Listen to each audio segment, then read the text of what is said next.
Buzz just kind of felt maybe more pressured than he should have. But again, maybe he was expecting the Nairo, just the immediate reverse back air, and Choko, he's like, nah, I'm going to wait. Yep, the patience display from Choko. We've been seeing that actually the last game particularly. That's why he was lingering back and he avoided a few grabs from DeBuzz, but DeBuzz still being a very patient player himself. We know the DeBuzz special. Waiting it out and actually closing it in on Choko, getting the up smash instead of actually getting the grab. We are on Final Destination, so there are no platforms for you to mix up your landing. Yes. Yeah, it's going to be interesting to see how Power DeBuzz shields takes this stage. And again, he keeps going for up smashes as optimal punish. I guess it does the most damage and puts Zero Suit in a pretty bad spot. It does stale, though, at a certain point, so right. It is your kill option that you could have to your advantage. But, you know, Rosalina does have up air and down air, especially with Rage. Oh, double Luma up air. Unfortunately for DeBuzz, not enough to kill Choko. As you see DeBuzz kind of scouting out the roll, trying to force Choko into a defensive option. Choko didn't give it to him. He does take care of Luma, though. Was trying to get that back air, but ends up trying to unintentionally mix up Choko. You know DeBuzz is thinking in his head that that last game, just that first stock, that flip kick, so unfortunate for him. You know he thinks that he can make it work here. Have to see if he can. Oh, he just separates Luma from Rosalina, but it's not going to be enough. He ends up trying to kick his way out of that situation, though. Let's get the back air on Luma. That's why you see DeBuzz actually stay very center stage, so that way he prevents him from actually getting back aired on Luma, but instead actually catches the landing with the up smash. Ouch. Choko going to try to find his way back on the second stock. Ooh, taking 25 damage there. Oh my and goodness, now, and all these more up smash. and more. He's just constantly catching Choko's recovery. His landing in general is just struggling. May have to opt to go for the ledge invincibility instead. Yeah, there's just nowhere to go. DeBuzz is just under you at all times. It's kind of like if you ever fight one of the CPUs, like if you're ever above them, they will always up smash. DeBuzz is like that, but he's like level 15. Beautiful up B. That boost kick coming out of Choko. You see him chasing DeBuzz down, but he cannot land this kill. And guys, remember, it's 2 out of 3. Yep. This potentially could be the last game if Choko actually decides to pull a miracle and turn this game around. Or sorry, actually, if DeBuzz having the lead, if Choko loses this, there is another game after this. Yeah, but he does get the air dodge though, and you know, when you air dodge and you get punished for it, and you try to fish it out from your opponent, that's kind of a retaliation of his own. Fishing for the air dodge, getting the up air, and closing out game 2. Yeah, and I'm sure DeBuzz is feeling great about that because, like you were saying before, I mean, Zero Suit with Rage is so incredibly scary, and if he didn't close that out, Choko always had the opportunity or the potential to be able to make the comeback. Yeah, some people very scared of boost kick, especially when Zero Suit Samus has Rage. Some people are just like, yo, just SDI already, but understand, boost kick actually has an SDI modifier of 0 on every hit except for the very first hit. Yep. So sometimes you just gotta take it unless you're able to preemptively think that they are gonna go for it, and you guys can time it right. Yeah, if you can't get out early, you're not getting out at all. As we start, oh wow, that opening gambit from Choko, just running in with the grab immediately. So bold. At least on Smashville, he does have the ability to have the platform to his kit, so that way he can actually mix up the landing, not get hit by all these up smashes that we saw from the very last game on Final Destination. I think that was a misinput, that up smash. Unless he wanted to catch him above him, maybe just a little bit delayed on that. Pretty even between these guys so far. Ooh, the whip! Oh, that was really scary the because whip? Luma was literally right in front of him at the same time. I didn't know that move was still in this game. Excellent up throw. Nothing really happening though. He's sending out that Luma, calls it back, says, nah, nothing happening there. You see Choko escaping pressure with that flip kick. A little bit of back and forth between these two. Excellent reverse back air there. Choko ready to let it rip. Double up air, not quite enough though. Insane momentum coming from Choko, actually. Continuously juggles DeBuzz, but oh my goodness, he really just did that. He really flip kicked into the up air. Yeah, how unfortunate, but he's going to be able to get it anyway. Not enough DI could save you from that. Rosalina being so light. How many times have we seen this tonight? A game 3, 1 stock apiece coming down to the wire. These guys are playing their hearts out, trying to make it into top 8. This will be their last set of right now if they could just do it. If they could just take this final stock. Oh, air dodge is right above Rosalina. Such a scary situation.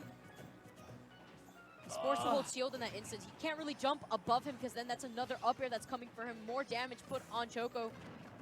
Managed to get the back air, and Luma is out of there. The Nair setup going on. Here's the boost kick coming out. Not going to be it yet. Not enough rage on Choko's part. No, but it is terrifying to be hit by all that. I mean, that strength, the Nair into the forward air, into the double up air, so scary. If Choko gets another one of those, it is curtains for Dabuz. He is out of the tournament. Ooh. You can hear the crowd kind of losing it. Both these guys just so explosive, they might be able to pull something out of their back pocket. The crowd is just watching with rapt anticipation, and Choko has Dabuz in a terrible spot. We're literally seeing both these players go toe-to-toe with one another, with both having so much high kill potential. It's such a scary situation. Oh my You see gosh. that back air missing, but he still manages to get the whip! the jab. The whip! You see him dancing around. He's got to find a way in. Choko not giving him anything. He gets rid of the Luma immediately. Can Dabuz manage to bring this back, though? Choko is out for blood at this point. You see how he's trying to fish for the back airs? Dabuz can't do it without Luma, though. Yo, welcome back to EVO 2019. We got more Ultimate action. Round 1 pools. My name is Vicious Fish, joined by the lovely Toon. What's up, man? How's it going? It's going great, man. It's my first time here at EVO. I'm really excited, and especially excited to be here sharing the mic with a legend like you. I mean, Vish, with some of the greatest careers out there. It's amazing to be here, and I know that we're going to see some hype matches. I mean, it's still round 1 pools, but I know that in round 1 pools, anything can happen. It's the first time for many people playing, and it's always great to see them debut on the stream. I mean, honestly, yeah, I think round 1 pools are a lot of fun. Because you'll see like a lot of unorthodox gameplay, and you'll see like really hype stuff happen. Like all the stuff that you would do in like friendlies and whatnot happen a little bit more, you know, especially if there's one player that's significantly better than the other one. You'll see just like some crazy combos. And even if they're both evenly matched and they don't know the game too well, it's still a lot of fun to play around. I mean, that's what EVO's for, man. If it's your first tournament here, have a good time, have some fun. Join us on stage. Exactly. You're here on experience, and of course, you're going to have a bot of you playing in the future, so you can just look back at it and be like, oh, remember when I played at EVO? That was such a fun match. And again, we're going to see things that pro players don't usually do. So you get to see more variety in characters, more variety in play styles. It's going to be great. I mean, I think we're going to have a lot of fun narrating those matches, and people are already getting ready to play on stream. But talk to me a little bit about, I don't know, your trip. Did you have a hard time getting here? No, I think it's overall, I think Vegas is a nice little area, nice little part of the country, especially if you're coming from the West Coast. You know, like all the Cali boys can just honestly drive here even, so it's just really kind of easy. And you're from Mexico, right? So that's not too far as it goes. Not like the farthest place in the world, but it was kind of hard to get here. I mean, delays in the plane and whatnot, but yeah, I'm the first Mexican to ever do this at EVO with Smash, so congrats, man. I'm happy for you. Time to make my country proud. And I don't know, the trip was pretty cool too. I mean, I have family here, so it was kind of easier to settle in, you know. Nice.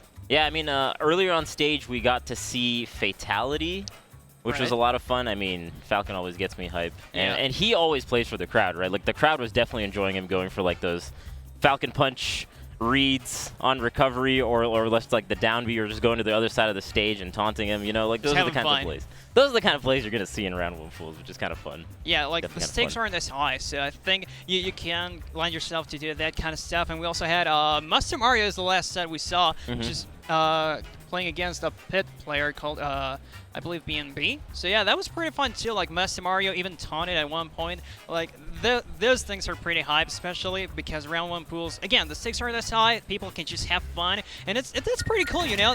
It gets all that pressure off. Like some people really are playing to win this, and when they can just have a good time against their opponent, it's just wholesome, you know. Yeah, I think at the end of the day, like these experiences are so much fun. I remember playing the first time on stage here at EVO and in Melee and whatnot, and it's really nerve-wracking, but at the end of the day, it's just all fun, right? At the end of the day, you just got to play on stream. You got like commentators talking about it. You got people in the background cheering for you. It's just, it's like a roller coaster of emotions that I don't really get, or most people I don't think get in like most areas of their life, right? Like that kind of pressure, but not really that much on the line, unless you're like one of the top players that's like trying to get to like the top 8 or whatnot, you know. Like overall, it's just kind of fun, and you're just having a good time. So exactly. At the end of the day, it's still a game. So that's what a lot of people forget, you know. Sometimes we just drift off from this original vision. But yeah, it's a really fun game. If people are here, it's because they started having fun playing it with their friends, and now they're on this huge stage at the most prestigious event. So of course they're going to show off a bit. And by the way, just PSA, remember to desynchronize your Pro controllers from the console. I mean, that's what's going on here. It's 2019, guys. Please desync your controllers. We don't want to get any you know. I mean, sorry, we don't want the stream to get off schedule. There's a little bit of delay because we gotta synchronize some of the controllers or desync some of the controllers. It is what it is. We got like a 2,000 something plus tournament here. 3,000? No, it's 3,500. 3,500, dude. It's the biggest ever. That's crazy. 3,500 with $10 a person. That's 35,000. Well, something like that. Yeah. I mean, yeah, it's going to be an amazing tournament. And finally, we get to see our players. We're going to have Teemo 57 on one side against Chowbot. Okay, and it looks like Teemo is a Shulk, from what I'm reading here, and Chowbot is a Kirby. Oh, we're going to see Kirby on stream. That's so cool. That's the other thing you get to have in these earlier matches. You get, like, unorthodox, crazy matchups. Shulk versus Kirby. When do you see that? And also, I know that every single time somebody posts a compilation of, oh, the fastest characters, the strongest characters, everyone is like, okay, yeah, the fastest characters, where's Speed Art Monado Kirby? Like, you forgot about Kirby with Monado Art. So we're going to see one of those matchups that always causes a headache on the compilation creators. Yeah, yeah, Kirby with Monado Arts. Oh, no. Oh, man, that's funny. What impact is this going to have on the meta game? But yeah, Shulk is one of those characters that I think still today, you know, there was a lot of talk about potential back in Smash 4 days, but still today, people think, okay, he still has a lot more to do, you know? He has yet to get the results for that, but with time, as time goes on, I think that this time around, we will see Shulk do some big upsets. Yeah, I think there's definitely a decent amount of like technical stuff you can do with Shulk, so yeah. the envelope hasn't been like pushed super far yet. So I'm curious to see how this one will go. But we got Kirby. Yes, Kirby! We got Kirby, we got Shulk. Ooh. The favorite of the beginner crowd, because, yeah, Kirby's one of the better characters to learn fundamentals with. And we're going to get right into it. Teemo versus Kirby, round 1 pools. Oh, man. 12 p.m. Yeah, I think also Kirby is really good at, like, it's like a simpler style of recovery. You know, that's something that's difficult for newer players. You'll oftentimes see them, like, just be off stage and not doing their up Bs and whatnot. But Kirby got a lot of jumps. Yeah, and already Chowbot causing a, well, not an offset yet, but he is getting the combos initially. 41% already on Teemo, and here comes the Buster Art. He wants to get some damage onto this pink glove, and he is getting some already. Yeah. Decent start right here now for Kirby, but back to even. Already. Right. Already. Shulk's such an explosive character with those hearts, you know? Yeah. Okay, goes into the smash, doesn't quite get it, but that's it. Dude, that smash art, it's gonna catch you off guard so often. Yeah. Such a high knockback that he has, and now here come the combos. He's already reading into Chowbot's plan, but he does have some responses too as well, Chowbot. Okay. Not able to get that edge guard there, but throw him off stage. Trying to read the neutral getup, no, but no roll into the stage. And Teemo with that back scratch getting onto the stage, no problem. Yeah, having a hard time actually edge guarding this Shulk while he's off stage. Always got an attack back, so it always hits Kirby on the way back. And already with this mash hard again, so yeah, on the way back, Chowbot is having a lot of issue, like you said. I mean, he falls off that up B second hit, but Teemo really seems to be in control of the situation. Chowbot might get some openings, might get some percent, but he has yet to find a way to really quest out the stocks, and he's suffering from it. Oh, followed him way up there. Still on the first stock, this Shulk. Looking really solid. In control of the situation entirely, and even stage control for that matter, because he just gets back on stage. Chowbot has no reads on him in terms of where he's going to land, and I think he's going to have to start thinking about his plan for game 2. Yeah, especially like the offstage play. That's the one of the few times we've seen him go off stage with the spike. Gets him with the up B. Okay. Okay, Chowbot. Yeah, great one there, and yeah, like you said, the offstage play is something that he really needs to work on. Right. I mean, Shulk isn't that easy to you know, catch off guard. I mean, they're going to have the tools for you to, you know, just go away. He pushes you away immediately. And Chowbot, again, has yet to find a way to do that. Kirby's short range is something that, you know, he just really can't capitalize off of. Yeah, especially a character like Shulk that has so much range with all the just aerials that he does have. And now Chowbot trying to catch him with the hammer. Yeah. Oh, Chow's really got to watch out on being above Teemo here, because every single time he's getting like hit way up there, just jumping for dear life.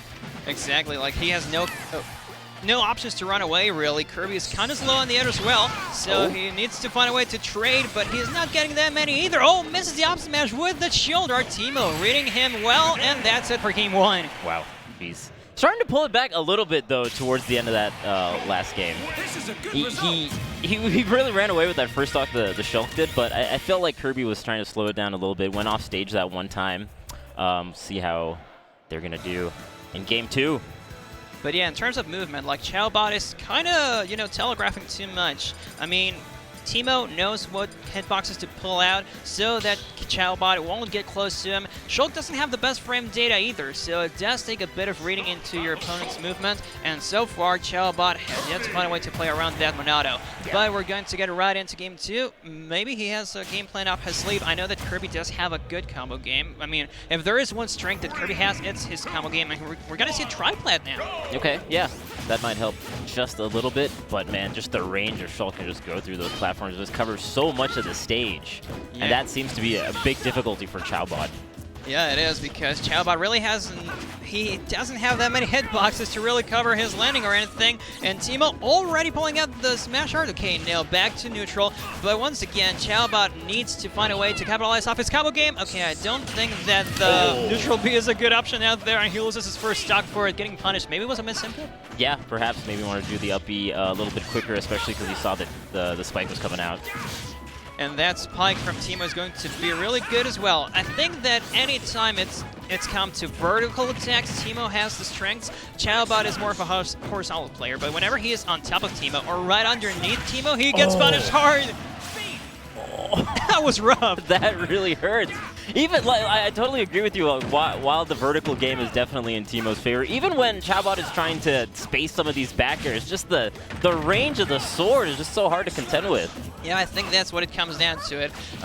This matchup is called range, and Kirby loses that. And Teemo already with his smash are trying to catch Chowbot off guard as well on the ledge. And that side B, I mean, we don't see Shulk pull out the move that often, but Teemo seems to have the confidence to just pull it out, and it's working wonders for him. Yeah. Honestly, both these players are really going in. Hardly seeing any shield play either, right? So it's like neutral B from Kirby's not even coming into play there because they're just going in so hard.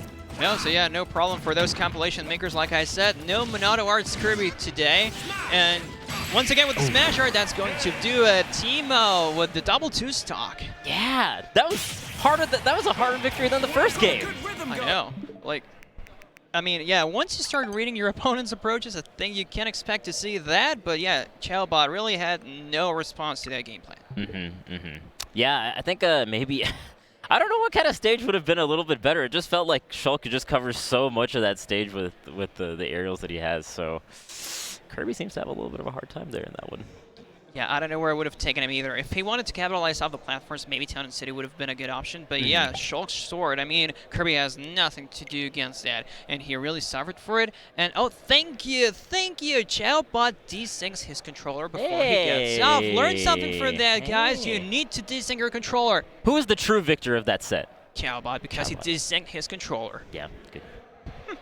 And now, well, yeah, Teemo is going to move on in his pool. Once again, over 3,500 people in this tournament, so it's huge. Who do you think is going to take it? Ooh, that's a loaded question, too. Out of the 3,500 people here, who's going to take it, Vish? The only person I've seen play among the top players has been Fatality. Oh. So it's got to be Fatality, right? Well, I have no gauge on the rest of how everyone else is playing. That's the only information I have for today. No, but yeah, Fatality is one of those guys who can just pull the opposites out of his sleeve, so... It's going to be Chowbot. Oh, it's going to be Chowbot? You think so? He's going to pull out the massive losers run and get to Grand Finals and beat MKLeo in the Grand Finals? Yeah, awesome. because of the desync. Okay, so yeah. Desync the controller. I will money match you for a quarter. Just a quarter? Just a quarter?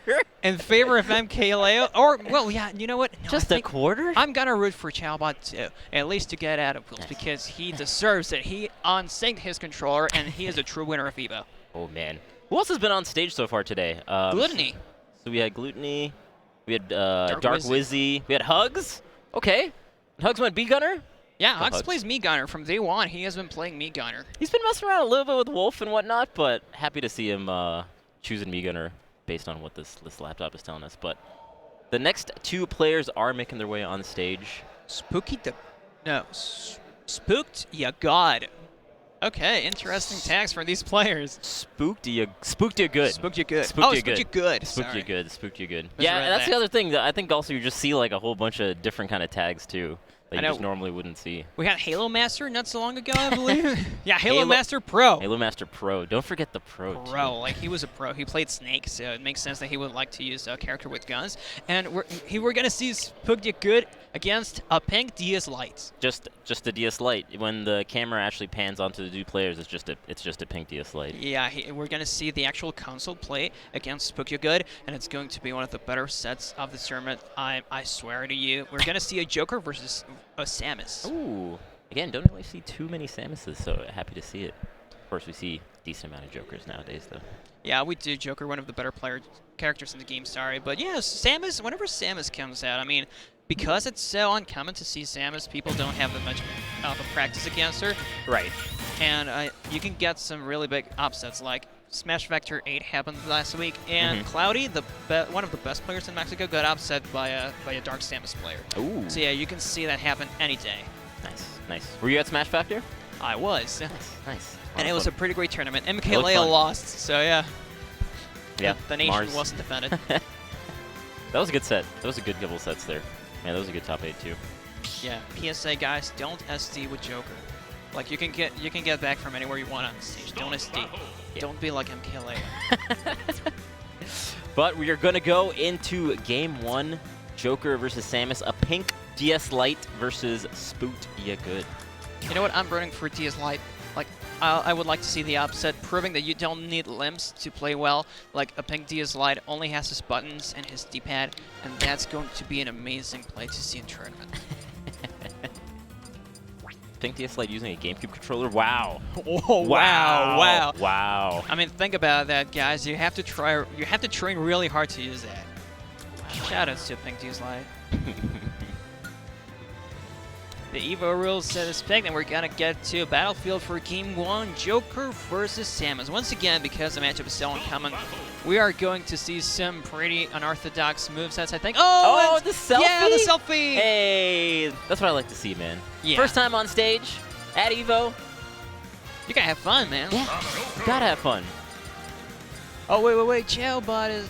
Oh, you have Chowbot's name right there. I think you're gonna want to switch that. Oh, no, he goes into the Game 1 with it. Did he know that he's got Chowbot's tag on it? I'm not sure. Maybe he goes default because Chowbot was using a Pro Controller, so he didn't change that. But let's see how long it takes for him to find out. We're going into Game 1.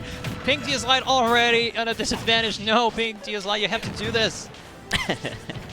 But yeah, like you're saying, man, there's so many matchups, especially in early rounds of pools. You're going to run into a bunch of characters that you may not have too much practice in. So definitely tests a lot this kind of tournament. Yeah, and I don't know how much of an experience Spooked you good has either. Oh no, the footstool! Okay, he will make it back, so he does recover. He does have the game down. Now Pink Diaz Light in control of the stage, however. Joker with that great speed, he can see Samus's approaches from a mile away, and that's going to take some, mix-up game from Spooked you good. He's going to have to really mix it up. For sure, using the neutral B there. I like that little change up there going for grab while he's on the shield, but Arsene is out now. Yes, Arsene, El Diablo, as we call him in Mexico. El Diablo. Diablo? Yeah, El Diablo is out. Some people also call him the bird, like he looks like a chicken, so I don't know about that. But yeah, Spooked you good. No fear coming against this Arsene now.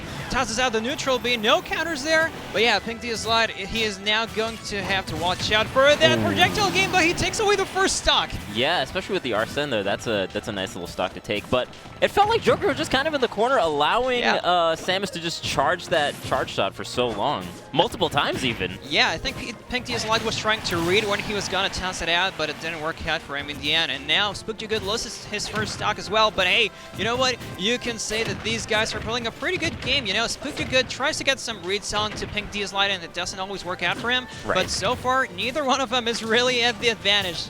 Yeah, I mean, even with that first stock with the huge neutral B, it's still very, very even. But getting all these charges is actually super good. That helps a lot, especially when Arsene is out on the field, because then you can just play back a little bit and then force them into shield. And he's been getting a lot of grabs off the shield as well. go, but those rockets into grab. Pink Diaz Light having a bit of a problem here is entering Spooked defenses. And you know what? Spooked is getting that edge guard now. Okay, no, he doesn't, but the grab once again puts him out there.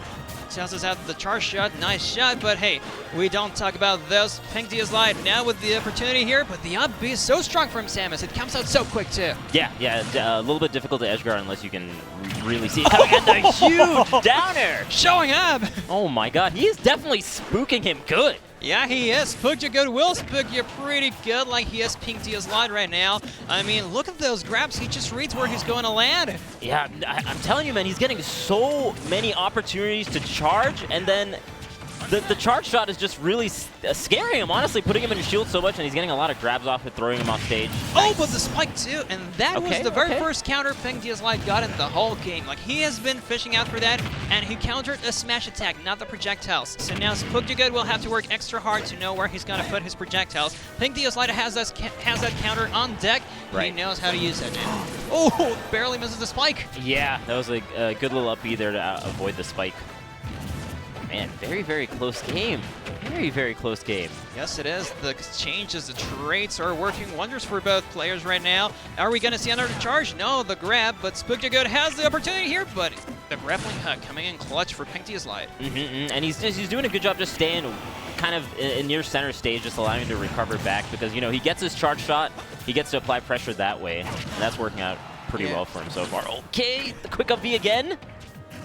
Doesn't get anything, and I don't know what Spooked was trying to read there with the charge shot he just wasted, but Pink Diaz Light will go back to stage gladly. Oh no, the air dash, he has no jump! He had no jump! After all of that, air dodging way off stage. He was in an advantage situation for most of that game, getting that first stock with the charge shot, getting the second one with the spike, and to just lose it with an SD, I think that's going to be really rough. I hope his mental game is on point because he needs it to come back from that. Especially for how kind of conservative he was playing, not playing off stage, you know? Like he was staying on stage and just opting to like keep positioning and whatnot. That was a really unfortunate SD. Yes, it was, but now we're gonna go into game 2. They're just banning their stages, and you know what?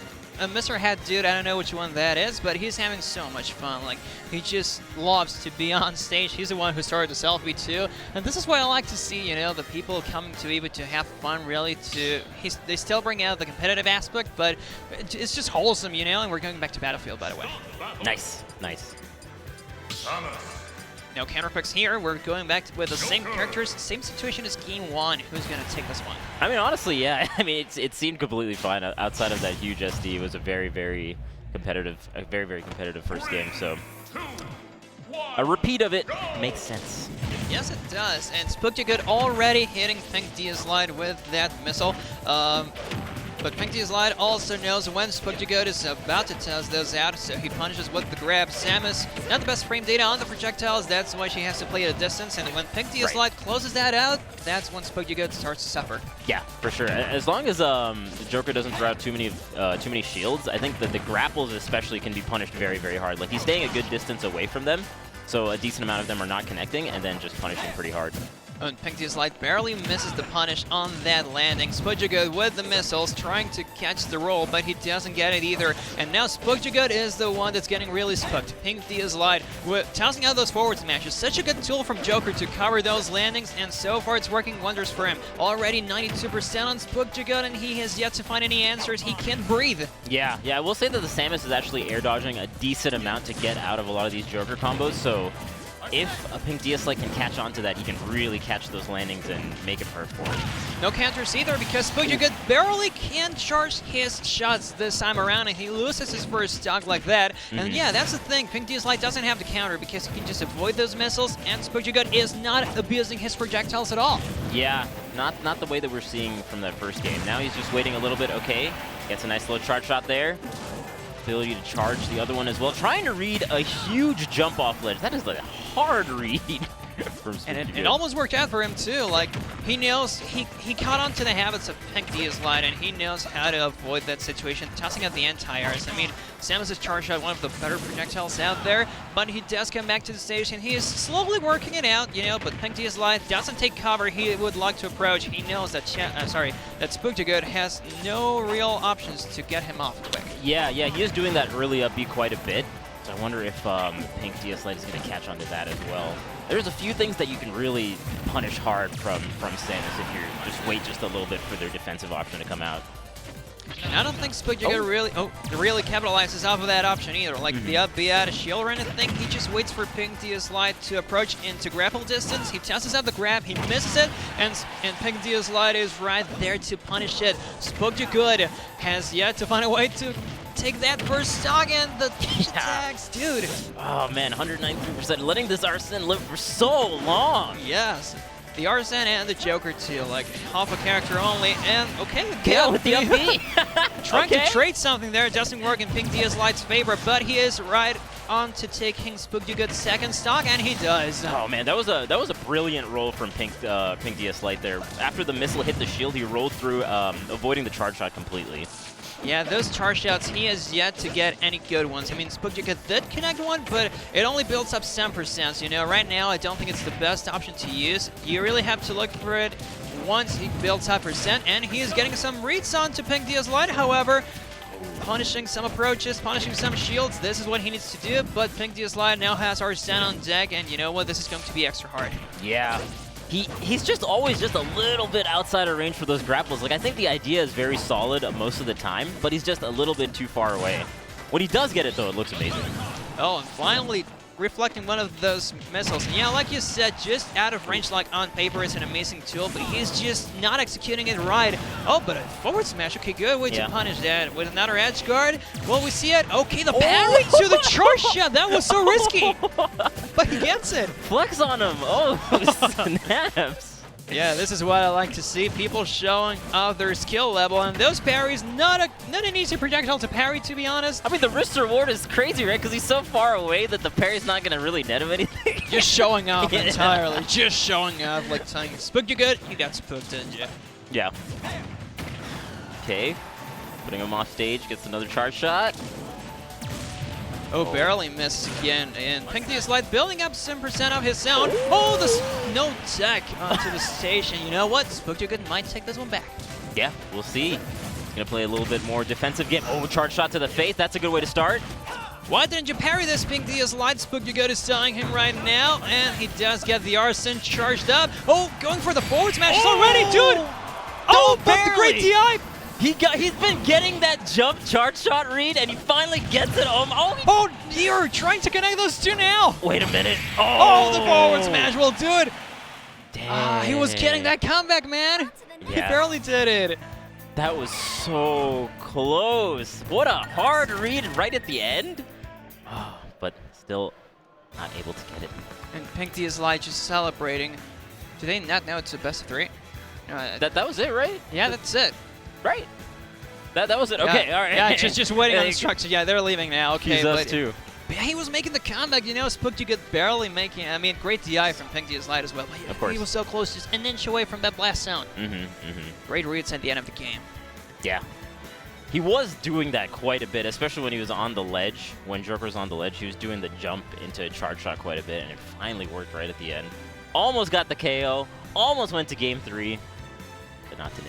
It would have been the first game 3 to narrate also here in commentary in the first block. But yeah, we're going to see now, a brother in arms too. A Mexican player, Falcon. I don't really know him though.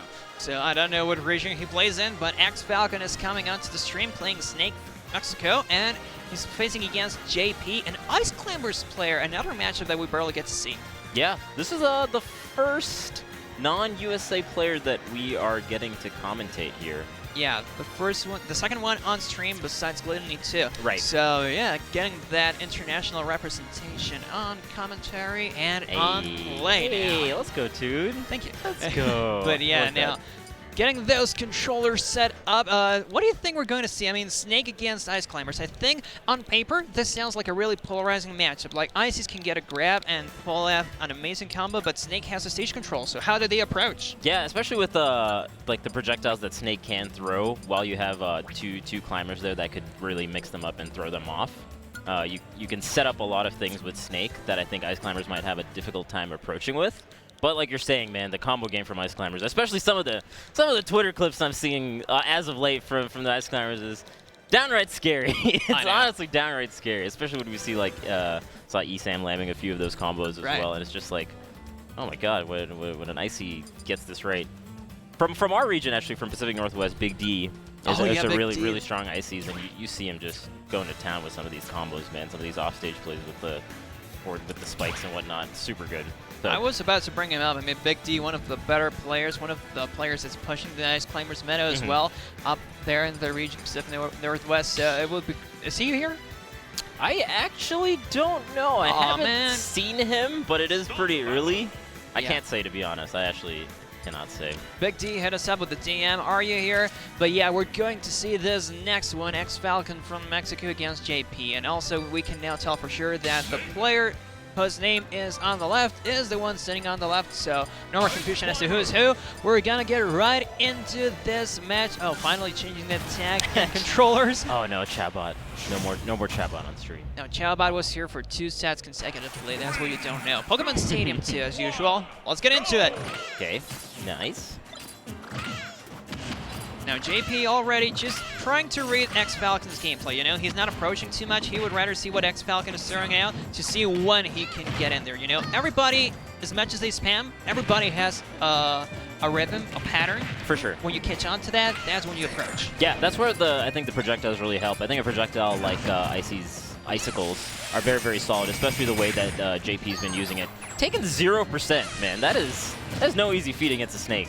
No, only Nana taking 7% right there, and he was already looking for those combos. You know, when the Icy wind from the Ice Climbers gets you, I mean, you're going to get frozen. You're going to be frozen for quite a while, too. The up tilt from Ice Climbers is a really good move to rack up some percent. And now Falcon just tossing out whatever projectile he can to get some damage onto JP. Yeah, but barely any so far, man. 108% to 30. I mean, now JP's kind of switched it up, going a little bit more grounded, as opposed to jumping up and doing the Icicles. But okay, Snake can build up some damage. Yeah, and pretty fast, too. Falcon already making this a little more even, catching the Yellow Climber. I think that is Nana with the up smash, sorry. And now setting up for a ledge trap. He does push them back. Here comes a Nikita. Which one is he going to get? Nana, goodbye, Nana. Yeah, not really much you can do there on recovery against the Nikita like that. And Falcon takes the first stock. And he takes his own too, just to make this even once again. Okay, all right, Falcon, I see you.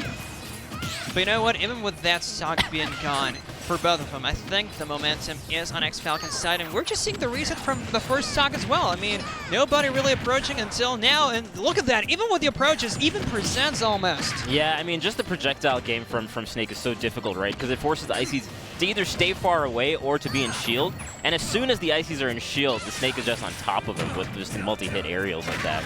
And he gets away as many grenades as he wants. He just sets up for that up tilt as well. Falcon getting a lot of damage onto him, however. Here come the up tilt, here come the combos, and they take it. Amazing combo from JP. That was like the perfect percent to get the KO to. Wow, yes. Really good recognition. And no DI from Falcon either. You can DI away, you can DI on top. You don't know where they're going to send you. Right. Great up smash, however. Yeah. Man, really back and forth. Okay. Unfortunately not able to get the combo there, but so much damage just staying in at advantage. Yeah, if you talk about characters that can rack up percents quick, I think these two are really onto the discussion, you know. Falcon, I mean, probably Snake, Olimar, and Ices, I think our 3 characters are amazing to deal damage. However, Ices obviously have a lot more trouble approaching. But so far, Falcon's openings have just worked wonders for JP, and he is about to lose his last stock. Here comes the up, and the edge guard with the up B. Okay, going way up there. What an answer to Snake's up B. I have never seen anybody use that, not even in Mexico, and Falcon loses the first game. JP on top of him with some great combo game on deck. Yeah, I think as soon as he kind of went really far into Snake's space, because in the mid-range it felt like the Snake was doing really well in terms of like throwing the projectiles, getting him in shield, and punishing off there. But as soon as Ices went way closer and was able to get his stuff started, it just was difficult for Snake to do the setup type gameplay that would have worked out well for him. And yeah, no response from him either. I mean, JP, once he gets stage control, like, he doesn't really care about grenades either. I think he's one of the few players that actually follows where the grenades are landing. He didn't get hit by that many once he caught on to Falcon's patterns, you know? And now we're going into Smashville. Less space to run around in. If he wants to take cover on the platform, he can. Let's see how he capitalizes on this. Yeah. Oh, man. A little bit unsafe on shield there, and so much damage for an unsafe aerial on shield versus Ices. Oh my god! Ox taking him for a ride. Yeah, complete 180 once again. Oh dear, okay, just pushing him onto the air. Here comes the back air. Will do it. 10% on JP. Falcon has no response to Ice's game plan. Yeah. Oh man, that's rough. That was like just one unsafe aerial on shield. And the punish is huge, and that shield is getting short as well. Getting tiny. He's already oh my god, JP! You need to relax. You know what's funny? Here on the commentary sheet where we get the players that are coming onto stream, Falcon was seeded to win it. And JP pulling the upside. This will be the first upside we get to see at EVO. This is amazing. So far, Falcon has yet to find a way to break into that barrier, and he's once again up there. Are we going to see another up B? The juggles. Yeah, no, I mean, honestly, Falcon is just stuck in the air for so long, and JP's doing a great job just reading where Snake wants to be. Is this going to be a 3-stock? Oh, no, it wasn't, but that air dodge really was looking like a dangerous one. An up smash gets Nana stuck away, and now it's Sopo against Snake. Is there anything that he can pull off? I mean, JP has been showing some expertise with both climbers. How is he going to do it with only one? Yeah, I mean, JP has a real good read on when Falcon wants to move in. Like, even though he was in the corner just now, he understood exactly when he was going to come in and just punish him with an aerial. And punishing that dash attack as well. It seems like JP really does have a game plan for this as well. He makes it back. Yeah, he does, but the up smash gets him. No 3 stocks. Falcon with a small response to that. Nice. Okay. Oh, but dear Lord, that was a mess. Game 1 was so much closer. Oh my gosh, man, that up B combo, especially from JP, was beautiful. It's like we were saying, man. The combo game from Ices is really scary. When it's optimized, that combo game is really scary. I mean, yeah, it was like a matter of seconds. Yeah, it's just 3 seconds. You look away, and where's my stock? Where did it go? Like, I mean, where all this percent go? Yeah, one of the more explosive characters out there. And you know what? Talking about explosives, like, Snake has a lot of explosives to get them away, but it really didn't work. Falcon, we just tossing him where they didn't matter, you know. JP wasn't anywhere close to him. He could just run away. He could just jump onto it. And he also spent a lot of time on the air, like you said. Yeah. And JP catching onto that really quick, that'll be punished. Not something you see very often, but it's pretty hype to see it when it happens. Yeah, like the whole gameplay from the Ices would just get him in the air, and then you could feel like a little bit of panic coming from Falcon as soon as he was in the air, right? Especially after that first combo and that second combo. Like, anytime he was in the air, he was like kind of air dodging quickly, or like his movements to like land onto the stage were a little bit predictable, and then you'd see the Ices just kind of juke him a little bit, get another hit off, and then just continue the momentum from there. It's rough, man. No, and I'm sure that chat, however, enjoys that Ices gameplay. I mean, seeing Snake get it beat up like that, I know many people don't like Snake that much because he's kind of monotone, a lot of explosions everywhere, you don't really see what's going to happen. But the Ices, not a character you see very often, not a character that you see winning often either. So to see them win a set at EVO, I think that's pretty hype. And then we're just waiting on the next one. But yeah, that was a pretty good set. I mean, I like me some combos, man. No matter what character it is, I like me some combos. So to see characters push the threshold there and do like almost like full 0 to deaths is always a really fun thing to see. Yeah, just in a matter of seconds. I don't think there's any other character that can really do that without exploiting something else. Like, we could see pac-man taking away stocks really quick, but never in a way like this. You know, Ices is a very special character that I think a lot of people are still afraid of. Like, the Ices are coming, man. They're coming. Yeah. They've been hibernating, but they're coming out here. We're already seeing one here at EVO 2019.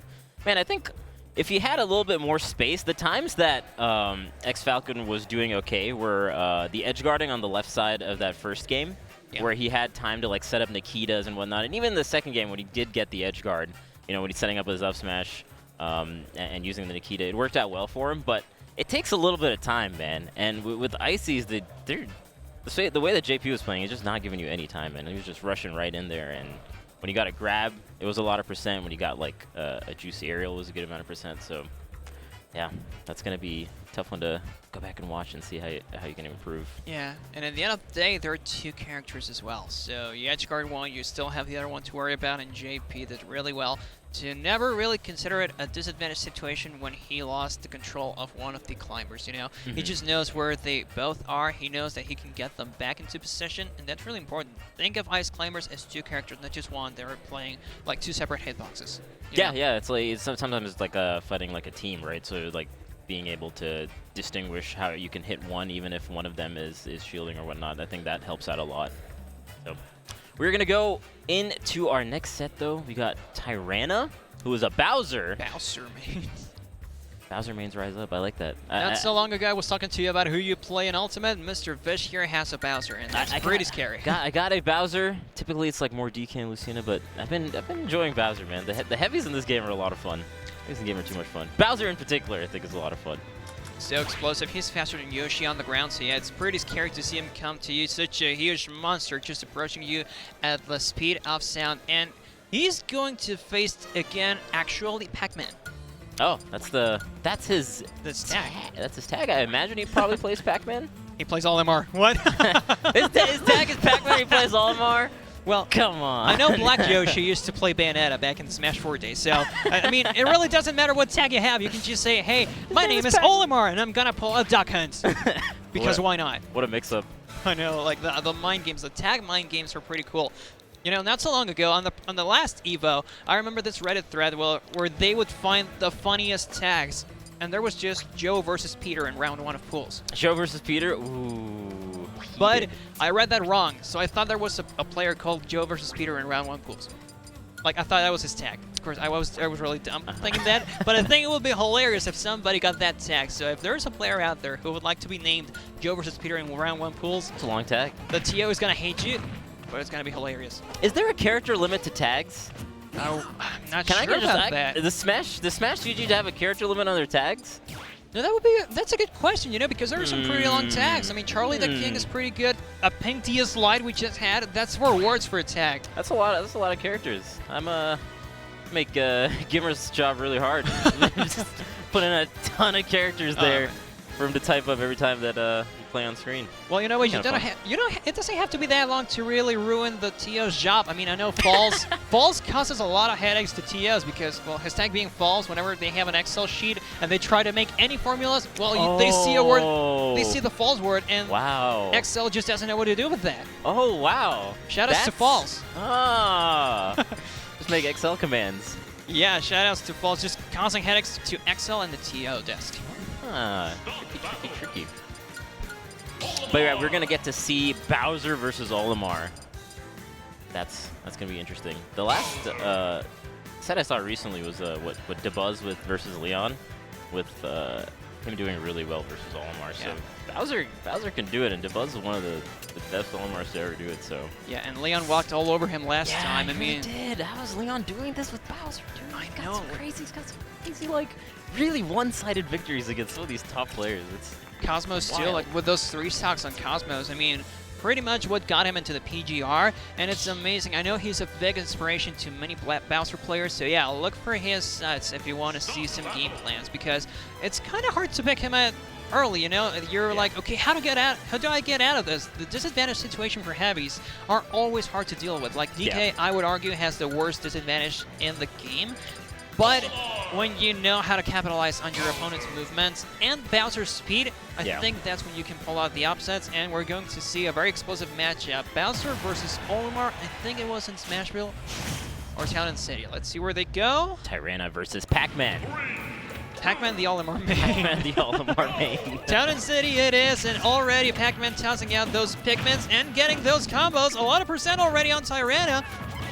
that's the difficult part about being Bowser, man. Like, you're going to eat so much percent just because of how big you are, and even avoiding, like, the Pikmin is a little bit difficult, so he got his work cut out for him. You just don't see where they are, and even if you have a red Pikmin, let's say that Olimar tosses it out, Tyranno's color that he just chose. I mean, it might be difficult to see the red Pikmin sticking to Bowser, but already reading those landings, and that forward smash would have killed had it connected, but no, it's going to be Olimar's forward smash that takes away Tyranno's first stock. Already at a disadvantage, but Bowser never really is that far behind. Yeah, I mean, you can get, like, what, really low percent KO if you get, like, the nice little forward smash or whatnot. Okay, but the damage gets built up really quickly on Bowser. Yeah, he does. He's Really like quickly. a pinata. Yeah, and there's only, like you're saying, the disadvantage is really difficult because you see the air dodge come out quite a bit, and already Pac-Man has capitalized on, like, one of the first air dodges that Bowser has done so far. Yeah, like, he is reading Tyranno's movement as well. I mean, Bowser being such a huge hitbox, you can really see where he's going as well. Like, no matter your reaction time, Bowser being so huge, he's going to cover a lot of the stage already. And Pac-Man just being so successful with those smash attacks takes away his second stock. And now, I mean, yeah, in a huge advantage situation, Tyranno, I wouldn't say he's that far behind, but he has yet to really connect any meaty moves, so... Yeah. And you see him actually trying to mix up some of the things that Bowser can do between, like, side B and whatnot. And Pac-Man actually just has not fallen for it so far. No, he only didn't punish that because he had no Pikmin on, but now the two purples are really going to cause a headache. A throw to upper will do it, but nope. Finally, Pac-Man loses his first stock, and now Tyranno is a few hits away from making this even. Gets a neutral over there from Bowser's end, but not able to do too much. And again, actually, that's the second time we see Pac-Man punishing Bowser's up B, which actually catches a lot of people off guard. Yeah, that forward tilt from Olimar, I mean, you'd think that because he has no Pikmin, he really can't do anything. Well, back in the Brawl days, he couldn't, but now he has some really solid tilts that will push you away. And Tyranno with 56%, yep, that'll do it. A miss approach, and you're gone. Yeah. And just like the couple situations that Olimar got, he got like a hot 60% really quickly. And the mix-up game that Bowser tried didn't really work out too well. Like the side Bs were not really catching him off guard. The up Bs were punished pretty much every single time. The air dodges too, like just reading where he was going to land all the time, and also those Pikmin building up a lot of percent. Tyranno, most of the moves he was throwing out to get away from those Pikmin, not to approach and really punish Pac-Man. I'm not saying that you have to ignore the Pikmin, but maybe being such a tank, you can use that time to really punish Olimar throwing the Pikmin. And now we're going to Pokemon Stadium 2, and I'm sure this is one of the better stages for Bowser. He has more space to run around. Olimar doesn't have that huge platform in the middle to really cover himself up, so already Tyranno taking advantage of that, making this even, but those throws combos from Olimar, man, devastating. Oh, I like that. That was a really good grab there from Bowser, just going right in. Need some momentum building plays like that. Putting him off stage, barely missing the forward air. Nice, again, just running right in there and grabbing. That's working out pretty well. Yeah, like I said, ignore the Pikmin. You have the biggest, meatiest moves in the game to punish that, and hitting him with the bulldozer move, so he's got to get the forward smash read. Nope, they're both back in there, but really even percents, not looking like the first game. Well, not a huge disadvantage from Tyranno either. It now looks like he can take this back, even losing that stock. Right. Still very, very close, honestly. And he's doing a good job putting out aerials like forward air and whatnot that can knock the Pikmin off of him while also taking up space. So that is looking like a pretty solid thing. Okay, nice little forward tilt there. And he's trying to use the neutral B also in edge guarding from Bowser's end. Yeah, but he's too close to the left. He's too close, exactly. So yeah, no hitboxes hitting Pac-Man, and he just gets a neutral get-up. I mean, it's one of those day one tricks that people found out how to counter, like Hinky's roll gun on the edge. You just roll or attack, and that'll do it. Pac-Man has yet to really receive any percents from that edge guard, and he takes away Tyranno's second stock as well. So this is looking pretty rough, but Tyranno just needs a couple of mini hits to take this one. Yeah. For how close that first stock was, yeah, this is looking a little rough. Yeah, it is. I mean, so much percent so fast. Olimar a bit monotone, but those hits are gonna hurt. And once again, also, by the way, side note, he did switch the skin. He changed the colors. He was not looking at the red Pikmin attached to him. That's a good point. Very good point. Man, the recovery from Olimar, though, is also like a little bit difficult for Bowser to contend with. Like, he's putting out some decent options, too, between like neutral B and jumping out there with like forward air and whatnot. Oh, no. Whoa. Was that a miss? But I think he was going for the side B, and he just inputted up B. But hey, it works out for him in the end. Yep. 6 away, Pac-Man second stock, but that forward smash read, he just drops his shield. Yeah, I mean, yeah, he had invincibility too, so that was just like a tough position. Maybe he was trying to like leave the situation, but dropping shield there, not the greatest against an invincible Olimar. But doing a bit better though. Doing definitely better as the games progressed. Yeah, he wasn't getting punished this hard. Like he knew where he was getting punished, so he just stopped up being randomly. He stopped air dodging into the stage. Those were really good moves that he made, and yeah, it was working out for him somewhat. But Olimar's punish game is just devastating to deal with. I wouldn't be surprised if Pac-Man actually plays with like a Bowser main, just because he was so aware of what Bowser was going to throw out between like the up Bs and side Bs and whatnot. Like he was avoiding them like the first time that he introduced those options in the game. So it was just really good on Pac-Man's part. But Tyranno definitely did try to mix it up towards the end there, and just a little bit too late. Yeah, I mean, just too late. And also, being around one pools, I think it's kind of hard to know where your opponent is from. Like, you would do some research as to, hey, where this guy's from, but over 3,500 entrants, it's kind of hard to know where every single opponent you're going to face is from. So, really good on Pac-Man's part. Again, like you said, I do think that he has a Bowser main next to him. Like, I kind of know how to play Bowser too. Like, I have a Bowser main in my region, so it really does come down to that, how big your region is, how much character diversity there is, and also how you play your character. So Olimar really doesn't suffer that hard against any characters, thankfully for the Olimar mains, but whenever you get red on, well, that's going to be pretty hard. I mean, Leon, had this been Leon, I think that he would have won, so obviously. But, you know, polarizing matchups, and now we're going to see a legend come onto the stream. Oh, we got Wizzrobe? Wizzrobe coming up? Against a generic name. A generic name. That's his tag. That's a tag. That's his tag, right? His tag is a generic name. Dude, the tag game is on point today. Imagine if you're doing research. Like, if Tyranno's doing research against Pac-Man, he's like, oh, I'm playing a guy against Pac-Man. He must be playing Pac-Man. He's doing, like, his Bowser versus Pac-Man research. Olimar. Low-key a metagame on its own. To have a really funny tag for EVO, you will get there. I mean, you will get far if you trick your opponent. Like, name yourself Olimar and then follow the duck hunt just to try me that one. Yeah, yeah. But Wizzy being here is very exciting. I'm curious to see how far he's going to go in a tournament like this, man. Yeah, me too. I mean, reminder to when he got top 8 at Smash and Splash for both Melee and EVO, he is a legend, and I know that he will make some upsets here. He will make things happen. That Wolf Piss is really good. He won Smash and Splash in Melee and then got top 8 in the other game. I can't think of another combination of amazing victories like that, or amazing like accolades in one tournament. I can't think of another person like that. That's crazy. That's wild. I don't think there was another person to do that ever. Maybe Mewtwo King. Mewtwo King has definitely been doing that for a long time, over many games. Yeah, but besides the two of them, who else? Zero never got top 8 at Melee. I mean, he did play Melee, but he never got top 8 at a Major like Wizzy did. I mean, and he's the only one that comes to mind that could have done that. I mean, at the same time, you know, across two games. Wild from him. So let's hope that he makes it far into this bracket at EVO, but also a generic name might have something to say about that. You never know. You never know at EVO. His tag is a generic name. I wonder if that's on purpose. I wonder if it's a real tag. And we got Envy Wizzrobe. If you guys haven't seen some of these amazing headshots from Wizzrobe, my boy looking fierce in his headshots. Yeah, some great photo session from Team Envy. Yeah. Just looking to fly on all those pictures, and you know, a generic name pulling out the youngling. If you don't catch on to his projectile game, you're gonna have a hard time. Yeah. Probably gonna see Wizzy try to close the distance a little more, or play the laser game. Yeah, the laser game will be pretty good for him. Some people call it free 10% on your opponent if he doesn't catch on to where you're throwing it. But already Wizzrobe with those great edge cards, I mean, he's getting so much damage out of this. Yeah. Really solid, just keeping him with the corner play. Generic name has no really way to punish that. He does this how the up B, but he gets a last hit only because Wizzy dropped shield. It's not so much that he was right onto this move. It's more that Wizzy made a little accident at the end. Yeah, it could be that he was trying to parry the last hit and then try to combo off of that. But already reading that, dude.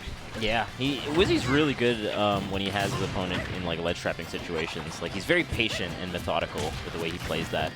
And even as neutral, like you're seeing a lot of just like fade in, fade out neutral airs based on where the shield is and where he is in the stage.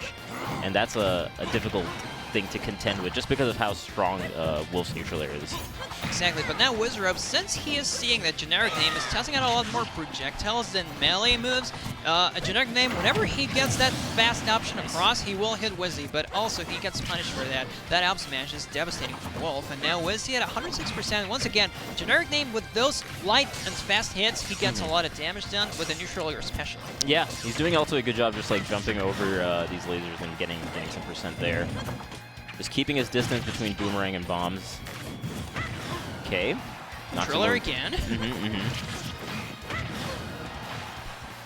Off stage.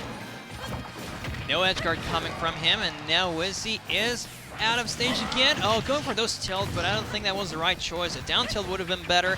Wizzrobe gets back into the stage, no problem. And once again, center stage control. That's very important. Wizzy just gets back into the center stage whenever he can, and generic name is really suffering from that, losing stage control. Yeah, just with like the hitboxes Wolf can throw out, it is very important to keep center stage like that. And it's so much closer to against a character like Young Link, right? Like if they throw out a projectile, you might be able to punish them if you're close enough in center stage. Okay. Finally getting that edge guard. I mean, good ledge trapping game from generic game, and this time the forward tilt was the right option. You know, Wizzy getting back out to the ledge, no problem there. But yeah, with tossing out those anti-airs, a really good option from him. And now he is suffering once again. Wizzy, 0% still on his second stock, and that up smash is going to do it. Look how good that ledge trapping was, man. Yeah. As soon as he got on stage, he was ready with the grab, knocked him off, got that smash attack, really solid. And yeah, Wolf smash attacks, I mean, they come out fast, they come out very meaty. Yeah. And again, yeah, just tossing out the hitboxes he needs. Wizzy with an amazing career, he just knows where his opponent is going to land. So yeah, little tip for the beginner players, toss moves where your opponent is going to be, not where he currently is. Yeah, and especially the way that the moves that Wizzy uses are just like hitboxes that linger a little longer, right? Like they can just stay out for a long time, and then he can adapt based on whether they hit or not, because he has time to move in or out. He had everything to punish that with a forward smash, but no, that'll do it. The neutral air off stage, generic name tossing a bad up the shield in center stage. Wizzy just taking advantage of that. Yeah. And just the methodical style of Wizzrobe, man, can't be understated. Like you're saying, he goes back to center stage, does neutral airs off stage, like he keeps a good distance for the ledge trapping, and then he has really good reactions too, so he's just a strong player, man. Yeah, I mean, some people might think that it's kind of boring to just go for the same option, but you know what? If it works, it works. Wizzy knows that he is not one to take risks, especially this early. I mean, it's round 1 of EVO, cool, but it's a best of 3. Like, you really don't have that big of an error margin. No. And you need to toss out the safe options, and he's excellent at that. Yeah. On the flip side, though, I think the Young Link was doing a pretty good job when he had the distance, when he was able to like throw out the arrows, especially like off the platforms, like turning around and mixing it up off of that. And then he also had like a pretty decent combo game when he would get a hit or two. So between that, maybe try to like keep the distance far enough away to where like the Wolf's neutral airs can't really threaten as greatly as they did. But then he has to contend with the Wolf's laser, so it's a tough game to play. Yeah, the traits won't really go in his favor, but if he does keep his distance, he has the advantage that Wizzy doesn't move that far away from center stage, so he can toss out the projectile so that it will hit him in case he wants to leave it. And that'll be finally working out. For the first time on the set, I believe, a generic name has the advantage against Wizzrobe. But that's it. Yeah, so close. It melts by fast, man. 30% really quickly from the Wolf combo.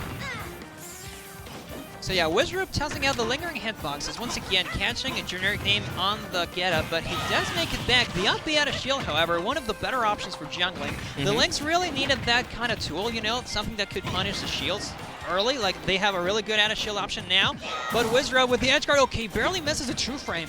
Yeah.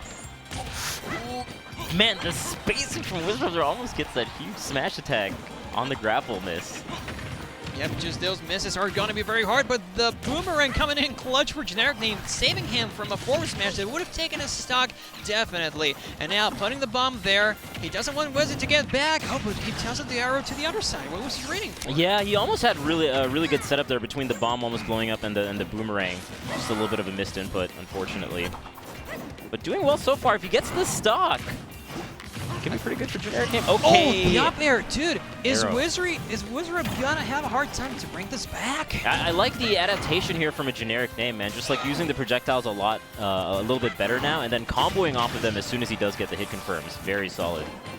You know what? You can't see a generic name right now, but he is smiling all the way through as he's playing Wizzrobe. He's just enjoying this so much. Whether he's in a disadvantaged situation or up on the stock, he just loves what he's doing. And Wizzy catching that landing, but he doesn't make it. Yeah, I'm telling you, man, these arrows are actually doing a really good job. And oh my god, down air, okay, 70% lead. Wizzy's going for that too much. He's just reading the up smash now. Hey, generic name just knows how to maneuver around that. Wizzy needs another option to kill. Yeah. Man, 205%. Don't typically see that from Wolf's side. Okay, but catch them jumping out of the corner with that back air. With a lingering hitbox once again. Yeah. So yeah, those hitboxes really helping Wizzy out, but now generic name, he is now abusing that out B a little too much. Wizzy is also adapting. He is not a stranger to adapting to these options. And For sure. Youngling, not one of the more obscure matchups. I think most people know how to play against him. Just trying to catch those accidents now. Yeah, he is definitely catching on to some of generic name's habits, especially where he's throwing out the arrows off ledges or off the platforms especially, and he's just kind of waiting that out and then punishing after that. And just like right now, like Wizzy didn't need to leave his shield. He is in an edge trap situation again, but generic name, look at this. The traits are not favoring him at all. Generic name, yep, there you go. I mean, Wizzy just taking this back already. Yeah, I think the uppies have definitely done so well in that first stock, but now they're getting punished quite a bit. Okay, a little bit of pressure with the rapid jack.